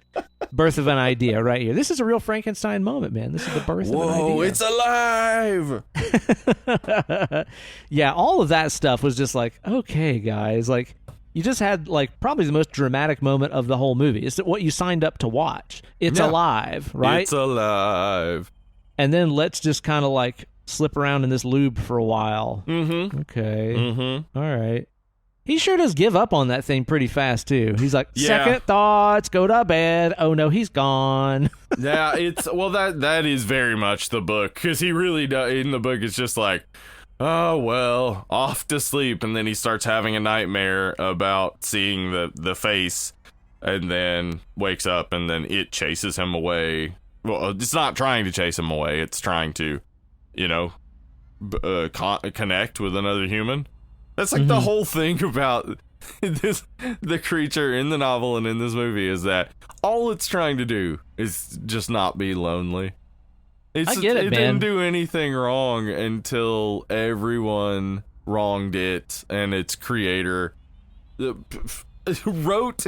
He reads. It's like Sincerely, can you imagine? I don't believe in a god, but were there a god and you found a journal he wrote while creating you, and at the end of that journal he basically said, fucking disappointment. Could have been better. Yeah, it's like 2 out of 5. Wait, Damn so it. the entire reason for my creation is nothing? I'm a piece of shit? Gotcha. Okay, cool.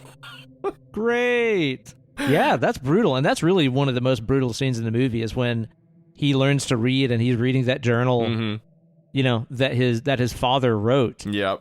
And he comes to those realizations about, you know, the nature of his very existence and stuff. Because up to that point, he'd just be like, where the fuck am I? I don't know where I came from. Yeah. But then you find out and it's like, oh yeah, failure. Yeah. Holy shit. That's brutal. That's real brutal. Yeah. Like he's, and that's like in the book, my favorite parts are the bits in the book, the family is an immigrant family, like they're refugees, and they're learning English. And so, like, there's, like, these English lessons that are going on where he's also, like, in the barn listening through the wall, learning as well to talk. I mean, maybe that's part of why I like this movie and this character so much is because I can relate to it so much, because I didn't see my dad a lot when I was a kid, and I was homeschooled, too. Oh, Frankenstein was homeschooled. He was. Exactly. Awkward, like very socially awkward. Yeah, exactly. Hey, he can play an instrument, doesn't even know why. Just like you. Remember how you woke up with them guitar powers? Yeah, I was just like, whoa, where did this come from here, huh? Hey, just homeschooled. That's crazy. I never thought about it. Yeah. But yeah, like those for me in the book, that's, and especially when he, you know, does the things for the family and then like kind of has this interaction where finally someone cares about him with the blind old man, which you do see in Bride of Frankenstein and you know, spoofed in Young Frankenstein. But in this and in the book, it's much simpler, just, you know, him basically being the first person to have a interaction and voluntarily not be repulsed by him and want to have some sort of friendship with him, and then he immediately loses it, and it's devastating, just absolutely devastating.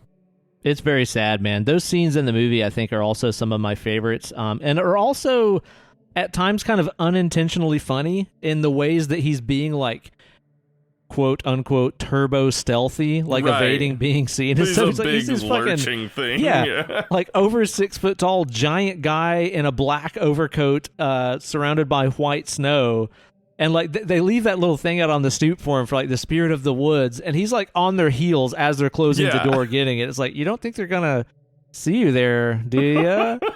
But then he has that moment that's essentially like exactly like what happens in Elf, where Buddy stays up all night and like does all the decorating and stuff.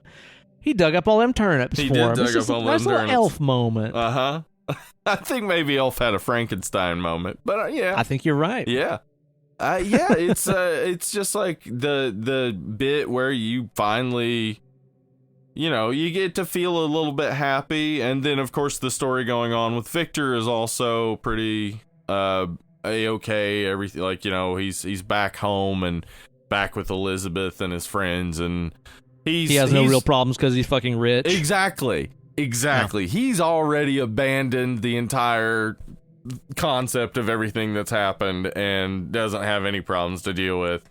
He doesn't start feeling guilt until he finds out that the creature's still out there and whatnot. So he's just the villain. Like he's absolutely the villain of this movie and the novel, and I think this movie portrays that right. I think like they show him as somewhat sympathetic, but really as basically disconnected. Like he's so rich and he can do whatever he wants. Like he has no limits and still doesn't take responsibility for anything he does.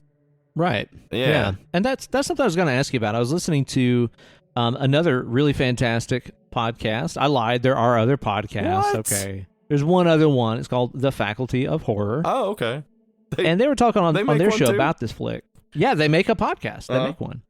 And they were talking about this flick on there about having messages about, essentially like class war kind of stuff, which is a message I hadn't really picked up on before they mentioned it in terms of, you do have this guy who is this upper crust elite, rich, beautiful blonde guy that accidentally makes this monster and then is just like, I don't want to deal with it. Bye. Well, I mean, honestly, his absolute lack. I mean, like, there's some attempts at intervention with Justine in the book, but not really. Like, he's so weak and ineffectual when he has more power than that. It's like he wants to appear as though he cares. Like, I know, right? Yeah. And I wonder if Kenneth Branagh meant to play it that way, because this is obviously, I mean, I think it's pretty easy to say, knowing what we know about the production and then watching the movie, it's pretty easy to see that this was a big ego trip for him, where he's just like, it's the me show all the time. Yeah. Do you think he was trying to craft it that way, or was he trying to, again, Gilderoy Lockhart this and be like, it's all about me? In fact, there's a scene where I'm supposed to be a teenager, but I just can't wait to be in the movie, so it's going to be full-grown adult me, even though it looked like I could be my mother's brother. Like, what? Were you just dying to get in the movie that bad? I think he's conscious of it because, like, I know specifically he banned the use of the word monster on the set. So, like, he is very much conscious that the creature is not the monster. That, like, he's not the issue, it seems. But it may, maybe you're right. Maybe it is just like absent-mindedly centering himself, but accidentally proving the point of the book, it further strengthens my meta Franken direction theory. I'm just saying. Every misstep is just more evidence that this is what happened. Yeah. I want to know what happened to that super strong Frankenstein he made. Oh, yeah? Remember, he did. He made that little Frankenstein. And then it, like, kicks the Petri dish and it shatters. And what happened to him? Yeah, where'd he go? What's his story? Did he also, like, find a journal and find out he was a disappointment? Oh, I wonder if he went out into the woods and learned how to be a frog by hanging out with some turtles and stuff. Yeah, and that makes sense. It's like there's a story there, I think. But going back to what you said about class consciousness and stuff, and I mean, like, the book is very much aware of that. That is one of the things that, like, when Frankenstein is talking about hiding in that barn and observing this family, I'll say the creature, Frankenstein, the creature.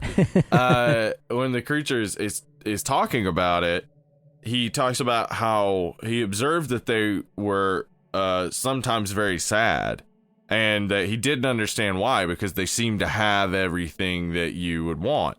And then a couple paragraphs later, he says, I began to understand that the thing that made them sad was poverty.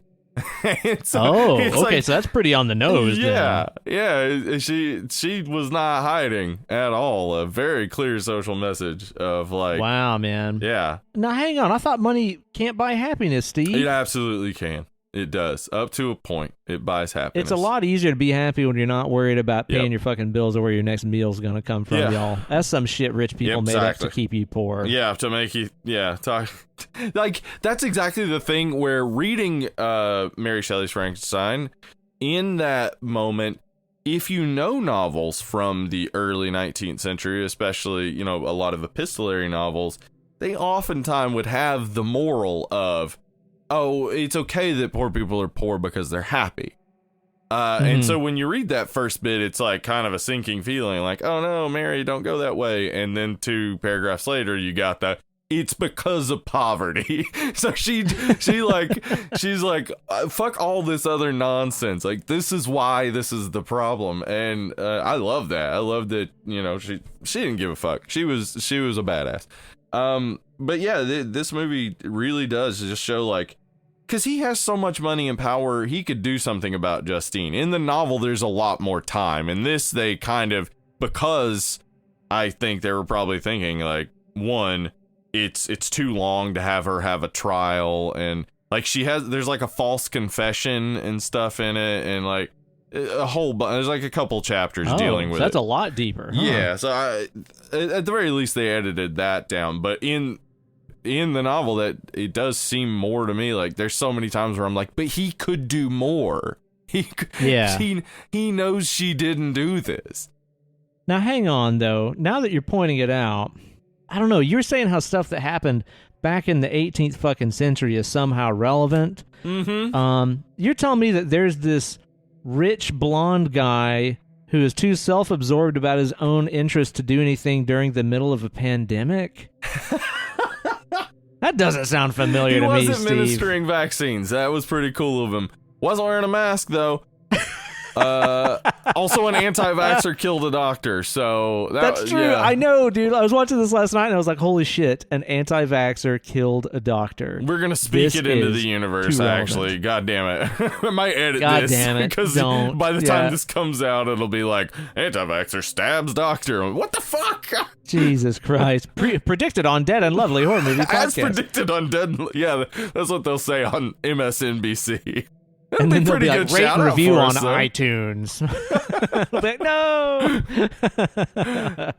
Yeah, crazy relevant, huh? Yeah, I mean, that's the thing is that, like, you know, pandemics have always been the same. Like, they're always the exact same. They always last longer than you think they're going to.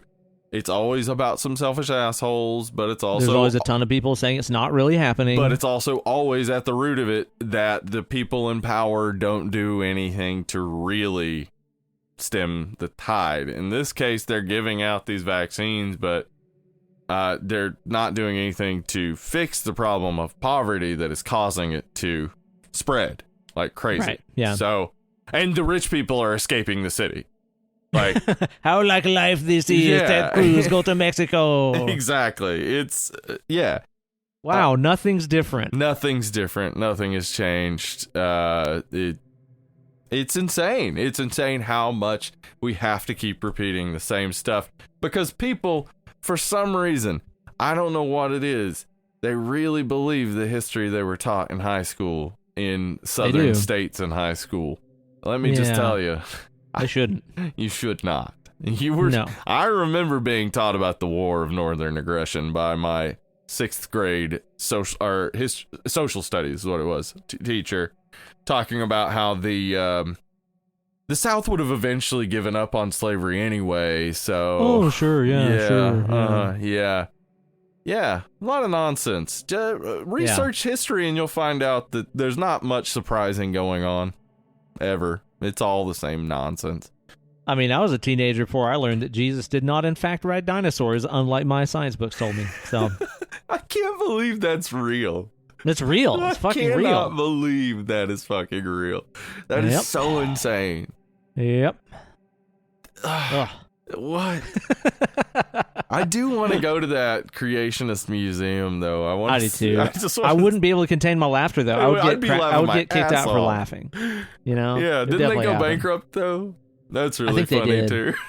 Yeah, I like that about it very much, man. Dumb bastard. I like that very much. Anyway, Mary Shelley's Frankenstein. This thing's pretty gruesome. Yeah, it's got some gruesome parts in there, especially where Helena Bonham Carter is concerned. Wow. She really gets the brunt of the brutality in this movie. She gets fucking Kano-'d, dude. She does. Finish him. It is brutal. Ooh, it is man. Brutal. Yeah. It is a very convincing effect. And it's also, too, man, like, it's just surrounded by all this, like, lovey-dovey, like, it's our wedding night, we're not brother and sister no more. You didn't have to keep saying that. That made it weirder. Thank you. Yeah, but brother, remember, we're not brother and sister anymore. Remember, brother. You must stop calling me brother, sister. Oh, fuck. Oh, fuck me, brother. Yeah. Oh, no. No, not that sister, way. No, please. No. I'll tell you what, between all that stuff and then the guy wrestling with the corpse in the lube, this is somebody's porn. Let's be honest. Oh, for sure. This is somebody's porn. Definitely. Somebody is jacking it watching this movie. Definitely. During those parts, for certain. Okay, so in the book, Elizabeth dies. So in the book, the desire for a mate is expressed, and he begins to try to make a mate for him, but abandons it and then the creature kills Elizabeth, and then Victor begins pursuing him. So there never is an actual bride created. But I was wondering about that. Okay. This is bringing in the Bride of Frankenstein, which is a classic and probably the actual best like Frankenstein movie. But it also like subverts that because Bride of Frankenstein is gorgeous. Like you look at Elsa Lanchester in Bride of Frankenstein, she's absolutely gorgeous. They went the whole other way with this. They were like, no, she would be corpsey and fucked up. So, yeah, reanimated like. Right, yeah. So I like Here's that. the thing, though. Okay, so I was thinking about this.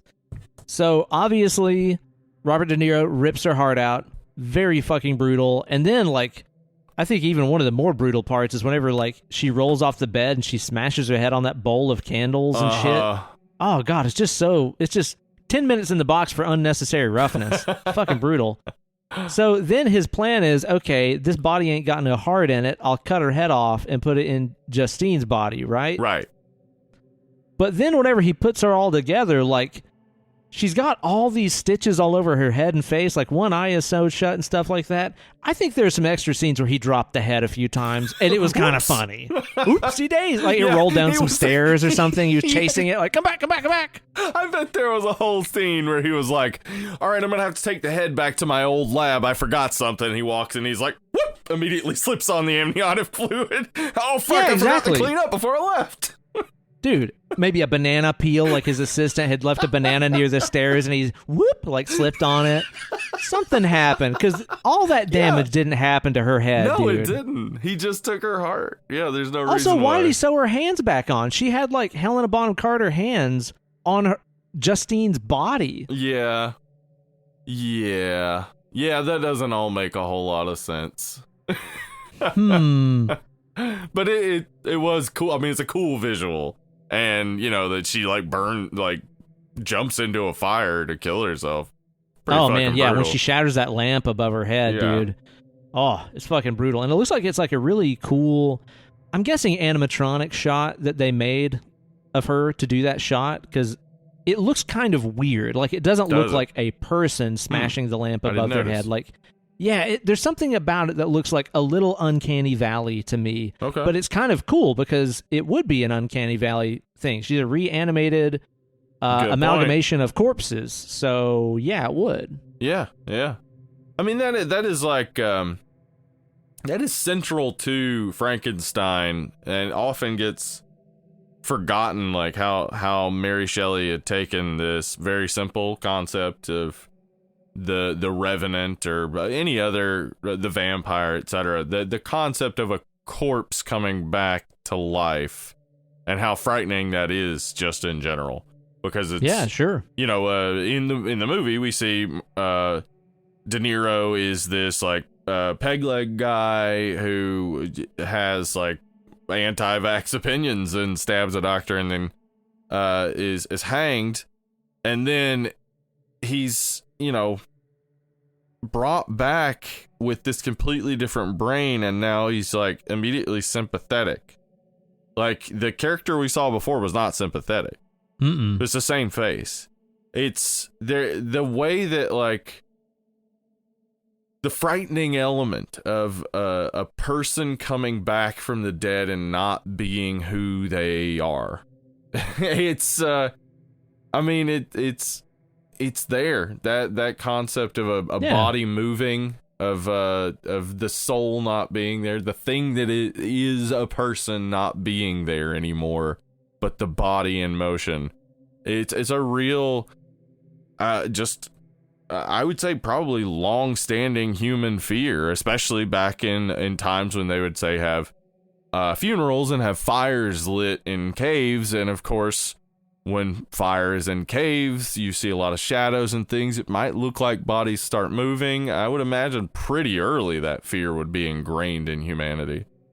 Well, sure. Well, it also all goes back to, the thing you've talked about many times on the show about the idea of a monster. It's something that has an element of duality to it. It's dead, but it's alive. It's two different people, but it's one person. It's this person's body, but this other person's mind and opinions. Like, these are the things that the human brain finds monstrous, is duality. And you definitely get that. Yeah, and I wondered because in this, I think and this was, I think, a good bit of storytelling that was maybe even too subtle.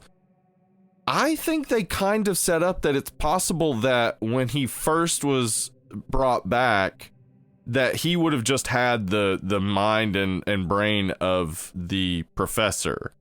But he gets hit in the head almost immediately. Yeah, he does get El Kabonged pretty much immediately. I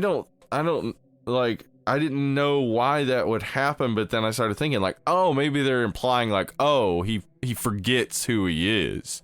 So now this is like a blank brain, like just kind of as an explanation as to why he doesn't have the professor's memories. But he does seem to have these connections to a past life. He can play that recorder without having practiced or anything. So never had a single lesson. Never had a single lesson. He plays it beautifully, I guess, if a recorder can be played beautifully. I think the head bonk was intentional because you got to think about it. Whenever a baby is born, you slap it on the ass. Whenever a man is born, you smash him in the head. Yeah. You smash his head. That's what they say. If a full-grown man comes out of a woman's birth canal, smash him in the head. Smash him on the head. Yeah, yep. For sure. This is the way. This is the way.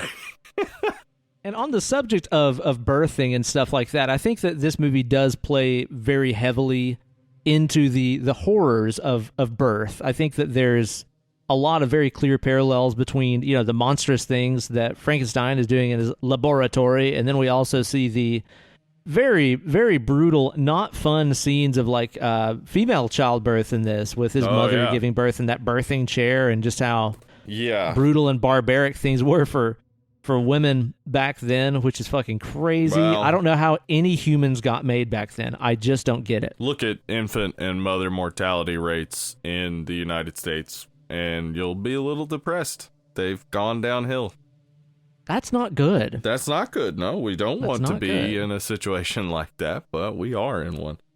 Yeah. And I think that that's also part of the whole playing God aspect of the Frankenstein story, is the notion of this is how man would have to create life. It would turn out monstrous and horrific and fucked up. Yeah. If man decided to try to create life. I think that that's a very obvious thing that's in this movie very heavily. And also too, like, again, like the entire laboratory setup, there's like basically a big ball sack full of little wiggly things that go in and create the life. Like, come on. Well, that is, of course, Branagh's riff. There are no eels in Mary Shelley's Frankenstein, though it's cool. I like it. I think it's a cool thing. I really like everything they did with the design in his lab. I just think that it looks cool. really cool. Yeah. I mean, we all know that electric eels are how Blanca was born in Street Fighter 2, not Frankenstein. Why didn't they turn him green, I wonder? I know. Why couldn't he do a rolling attack? He never once bit anybody's head. And I'm no, mad he didn't about do it. none of that. Yeah. I think there's something interesting to be said about, and this has just been talked about regarding Frankenstein in general, about how this is not just man playing God, but man playing mother, like eliminating women in the equation and the monstrous creation that would spring from a man's mind, basically. Yeah, yeah, interesting. And that's also something too. I'm glad you brought that up, because the way that as soon as Victor Frankenstein creates this monster and he's immediately like disassociating with it and doesn't want to have anything to do with it. Yep. I think, and again, I don't think it's really in the original, because this wasn't a thing back in those days that they had diagnosed, and I don't think it was intentional on Kenneth Branagh's part. But isn't there a great way to make a Frankenstein story that's about postpartum depression? Oh, absolutely. There's definitely a way to angle that. Sure. Yeah. I could see that. That's something for sure. I kind of picked up on this one, where I'm just like, oh man, it's like he had the child and was just immediately like, I don't want to have anything to do with it. Yeah. Postpartum depression, a very real, very, very real thing that a lot of people don't talk about or realize is a real thing, which is very disappointing. Yeah. I mean, people don't talk about it because they feel ashamed of it. And they shouldn't, obviously, but it's also hard to, when your brain is being an asshole to you, it's hard to not feel like shit about it. So it just becomes very hard to talk about. Yeah, I can see that. I mean, this movie does try to channel Mary Shelley's kind of idea of of creation as an outlet for grief, where like she had, as we said, she lost her mother when just 10 days after she was born. She had also lost a child herself, and just this concept of like, wanting to have not lost people and working through in your mind creatively, like, why am I wrong for this? Like, why should I not want that person to be back? Why should I not desire to pull someone from beyond the grave back into life?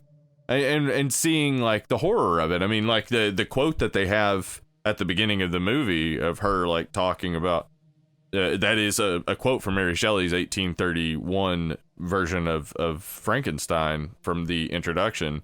Like, she's talking about wanting to create something horrific. There's a lot in that where she is exploring grief through this horror. And I think the movie captures a bit of that. It's not as focused on it as the book is, but the movie captures a bit of that. And I can't say too much about it.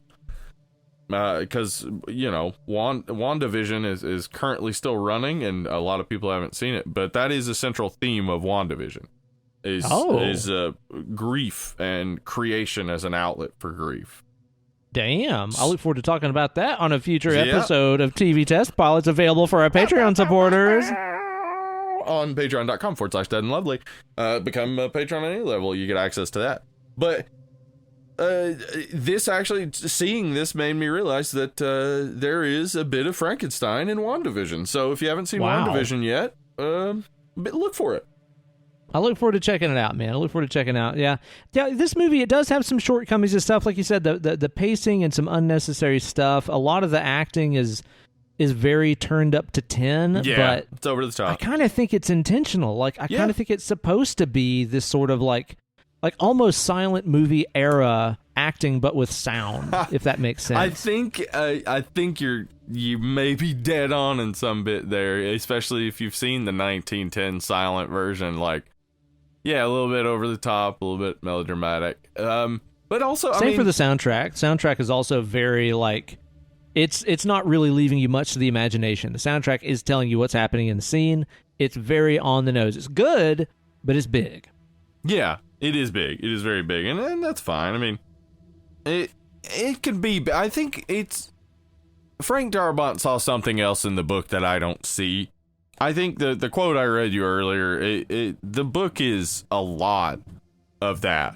It is oftentimes real big, and a lot of what the creature and Victor say to each other is very like melodramatic and large, and I think that they captured some of that, just like in Bram Stoker's Dracula. A lot of like the big like kind of silly stuff comes from the novel. Dude, I was gonna say, like, if you watch Bram Stoker's Dracula and you enjoy it and you say it isn't over the top, oh, you're way off. It's way over the top. Yeah, like, it is not subtle at all. Like, but it's great. That's why I like it. Yeah. Like I love the fact that it is way over the top and the performances are nuts by I mean, fucking Van Helsing in that dude is beyond over the top. But the fucking best. Think the best. I think there's room for that. Like, obviously, like people love opera. They love that melodramatic feel at times, and I think it can work really well, especially in telling stories that are set in the 19th century or late 18th century. That's kind of how people associate with that era, is they feel it that way, so it kind of helps bring them into it. Now, it wasn't that way. I mean, people weren't going around talking like this, but it helps the audience get into it. which is, I mean, you can be going for verisimilitude, but you really need to sell an entertaining product, and anything you can do to drag your audience into this already foreign to a lot of people era, do it. So if melodramatic acting does that, do it. I'm going to disagree with everything that you just said and refer you to a movie called A Knight's Tale. Look it up.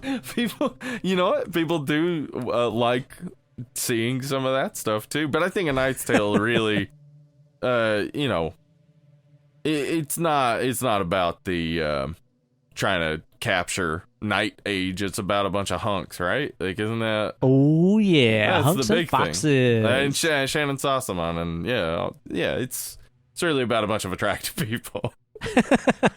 Like many of our greatest stories, right? Yeah, I get why people don't like it. I don't think that you can knock on the, like, let's say costumes and sets. I think that those are pretty universally liked. It's a really great looking the makeup, movie. Awesome.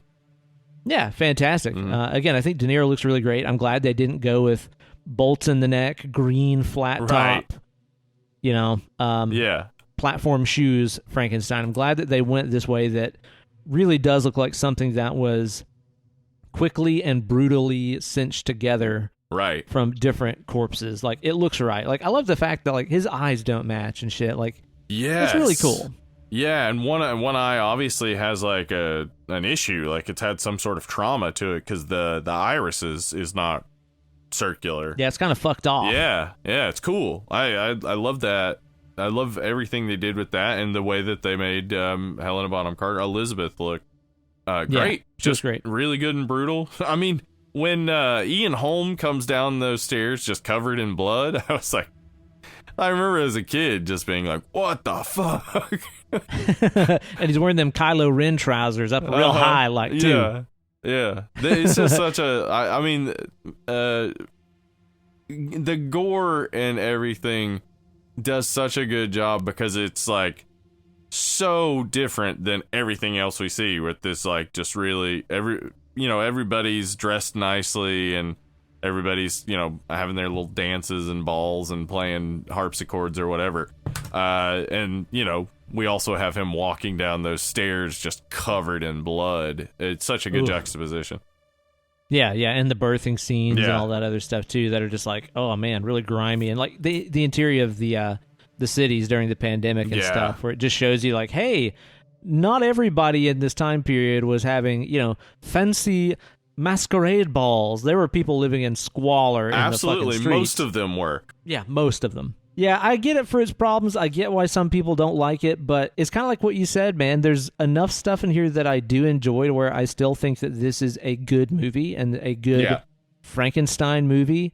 I just can't help it. I do enjoy it, man. If you're going to stick a numerical on this thing, what's your final thoughts and rating on this thing, Steve? The thing is, I said it's my favorite adaptation of Frankenstein, though I don't think it's the best Frankenstein movie. I've said all sorts of positive things about it, but, like, I mean, if I compare it to, say, Tremors 2, I'd rather watch Tremors 2. Yeah. It's a tighter movie. It gets to the point and it does exactly what you expect it to do. This is a movie I'll watch every once in a while and really enjoy certain bits of it and really just love De Niro's performance, but it's got some pretty glaring issues. But for me, it's a little bit above middle of the road because I associate very positively with it. I give this about a 6.5. Yeah. Honestly, I'm right there with you, where it's like, this is not one that I want to watch any old time. It's one that I might not even want to watch every Halloween or something like that, but I will watch this again for sure, and I'll look forward to it, and I will enjoy it the next time that I see it again. And I think it does a lot of things right, and it does some things that are over the top and definitely silly and over dramatic. But again, I love Bram Stoker's Dracula for those exact reasons. So I kind of feel like it's sort of a shitty complaint in this to complain about the very same things I love in that other flick. You know what I mean? Yeah. But that being said, like, I still don't think we have the Frankenstein movie, like the authoritative, like, wow, this really sums up the book, plus the the characterization of the creature and his struggle to love, and just doing it in an actual film format, like really getting down to trying to adapt the book but make it a good movie. Like, figure out what you can cut, because you can cut a lot of that, I think, without losing much. Like, you learn pretty easily that Victor is kind of weak in his convictions and stuff without having to see him, as you said, in the hills with the lightning and stuff, or at dances or all that stuff. Like, none of that is necessary to get the point. No, as it is, the Monster Squad is still the best Frankenstein movie. There you go. Monster Squad. Fight me. No, you're right. But yeah, I think at the end of the day, I'm going to give this thing probably like I'm going to say like a 6. It's like a strong 6, maybe even edging towards a 6.5. I don't know. Something like that. I think seems pretty deserving for this flick. I think it gets a lot of unnecessary hate. Again, it's supposed to be over the top. Just go with it. Yeah, I think it was just like, it was 94, and the expectation is that follow-up to Bram Stoker's Dracula is gonna really hit a lot of the same, like, positives that Bram Stoker's Dracula did, that it did a good job of adapting to the film format and stuff, and this just missed on that, and so people were disappointed. I mean, it made a bunch of money, so a ton of people saw it, so you can understand maybe their disappointment. They were like, I expected a better movie and not 2 hours of this. Yeah, for sure. So maybe one day we will get the right one, but for right now, I think it's one of the best ones personally. Yeah, me too. I think I'm going to need to allot some time to watch something fun like the Monster Squad after we watch the subject of next week's episode, which is a dark and brooding movie. It is not a fun-loving romp. Recently, when we did his house on the show, we talked about our feel-bad hits. Yeah, we mentioned this one. Could probably be one of them, because this is a brutal, dark, just dreadful movie that I think is amazing. Some people might not call it horror because it's not supernatural or anything, but holy shit, man, this movie scared the fuck out of me, man. Yeah. I guess we need to talk about it. Yeah.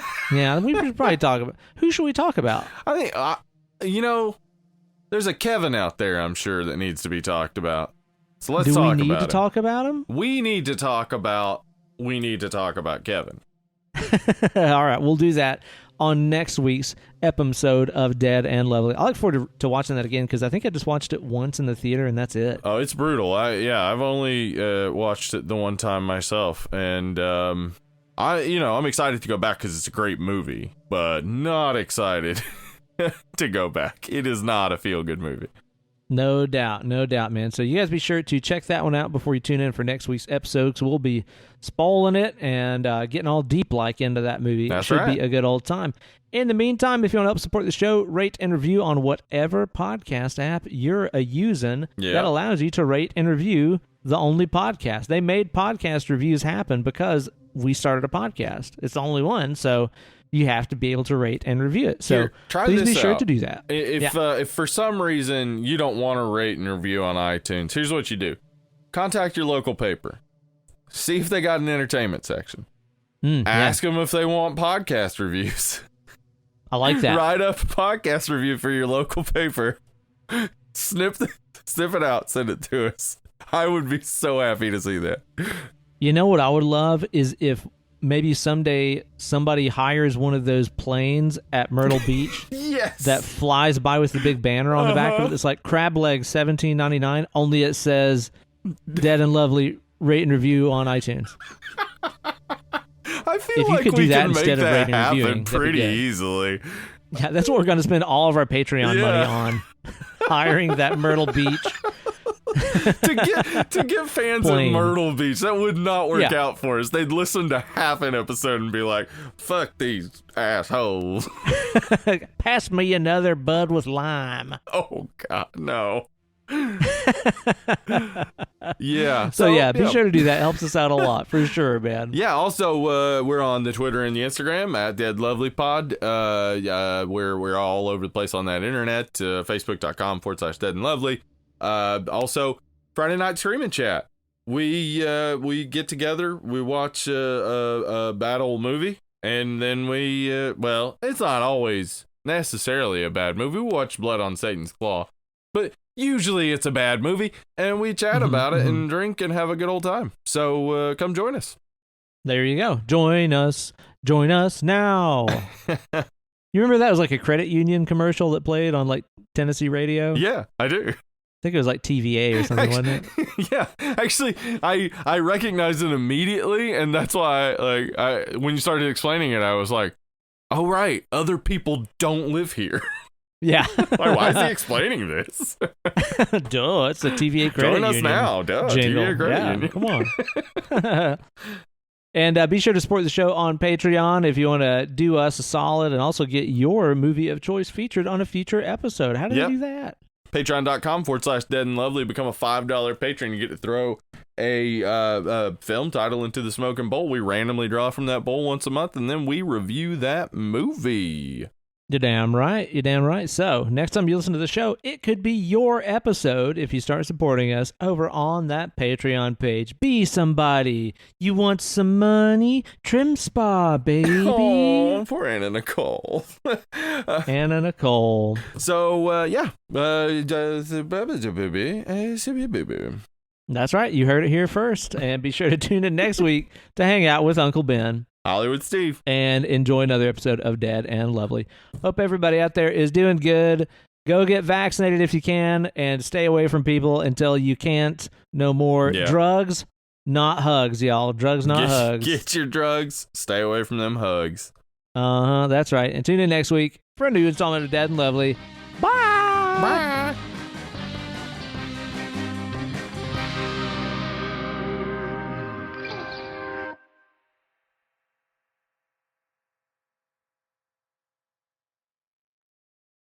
So you know how sometimes you see something and your mind goes through so many thoughts so quickly, and then you realize, 2 seconds later, you're like, whoa, I created this entire bizarre story and situation in my head, even though that just happened a second ago. You know how that happens? Right.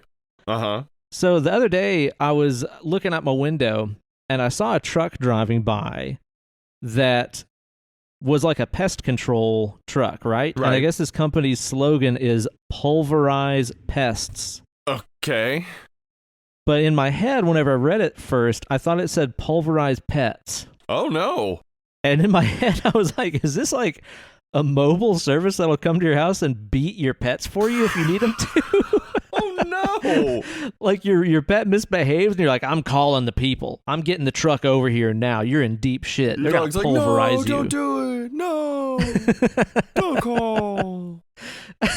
And who are the people that work for the pet pulverization service? He gets out of the truck. People? He's rolling up his sleeves like, oh, fuck. Yeah.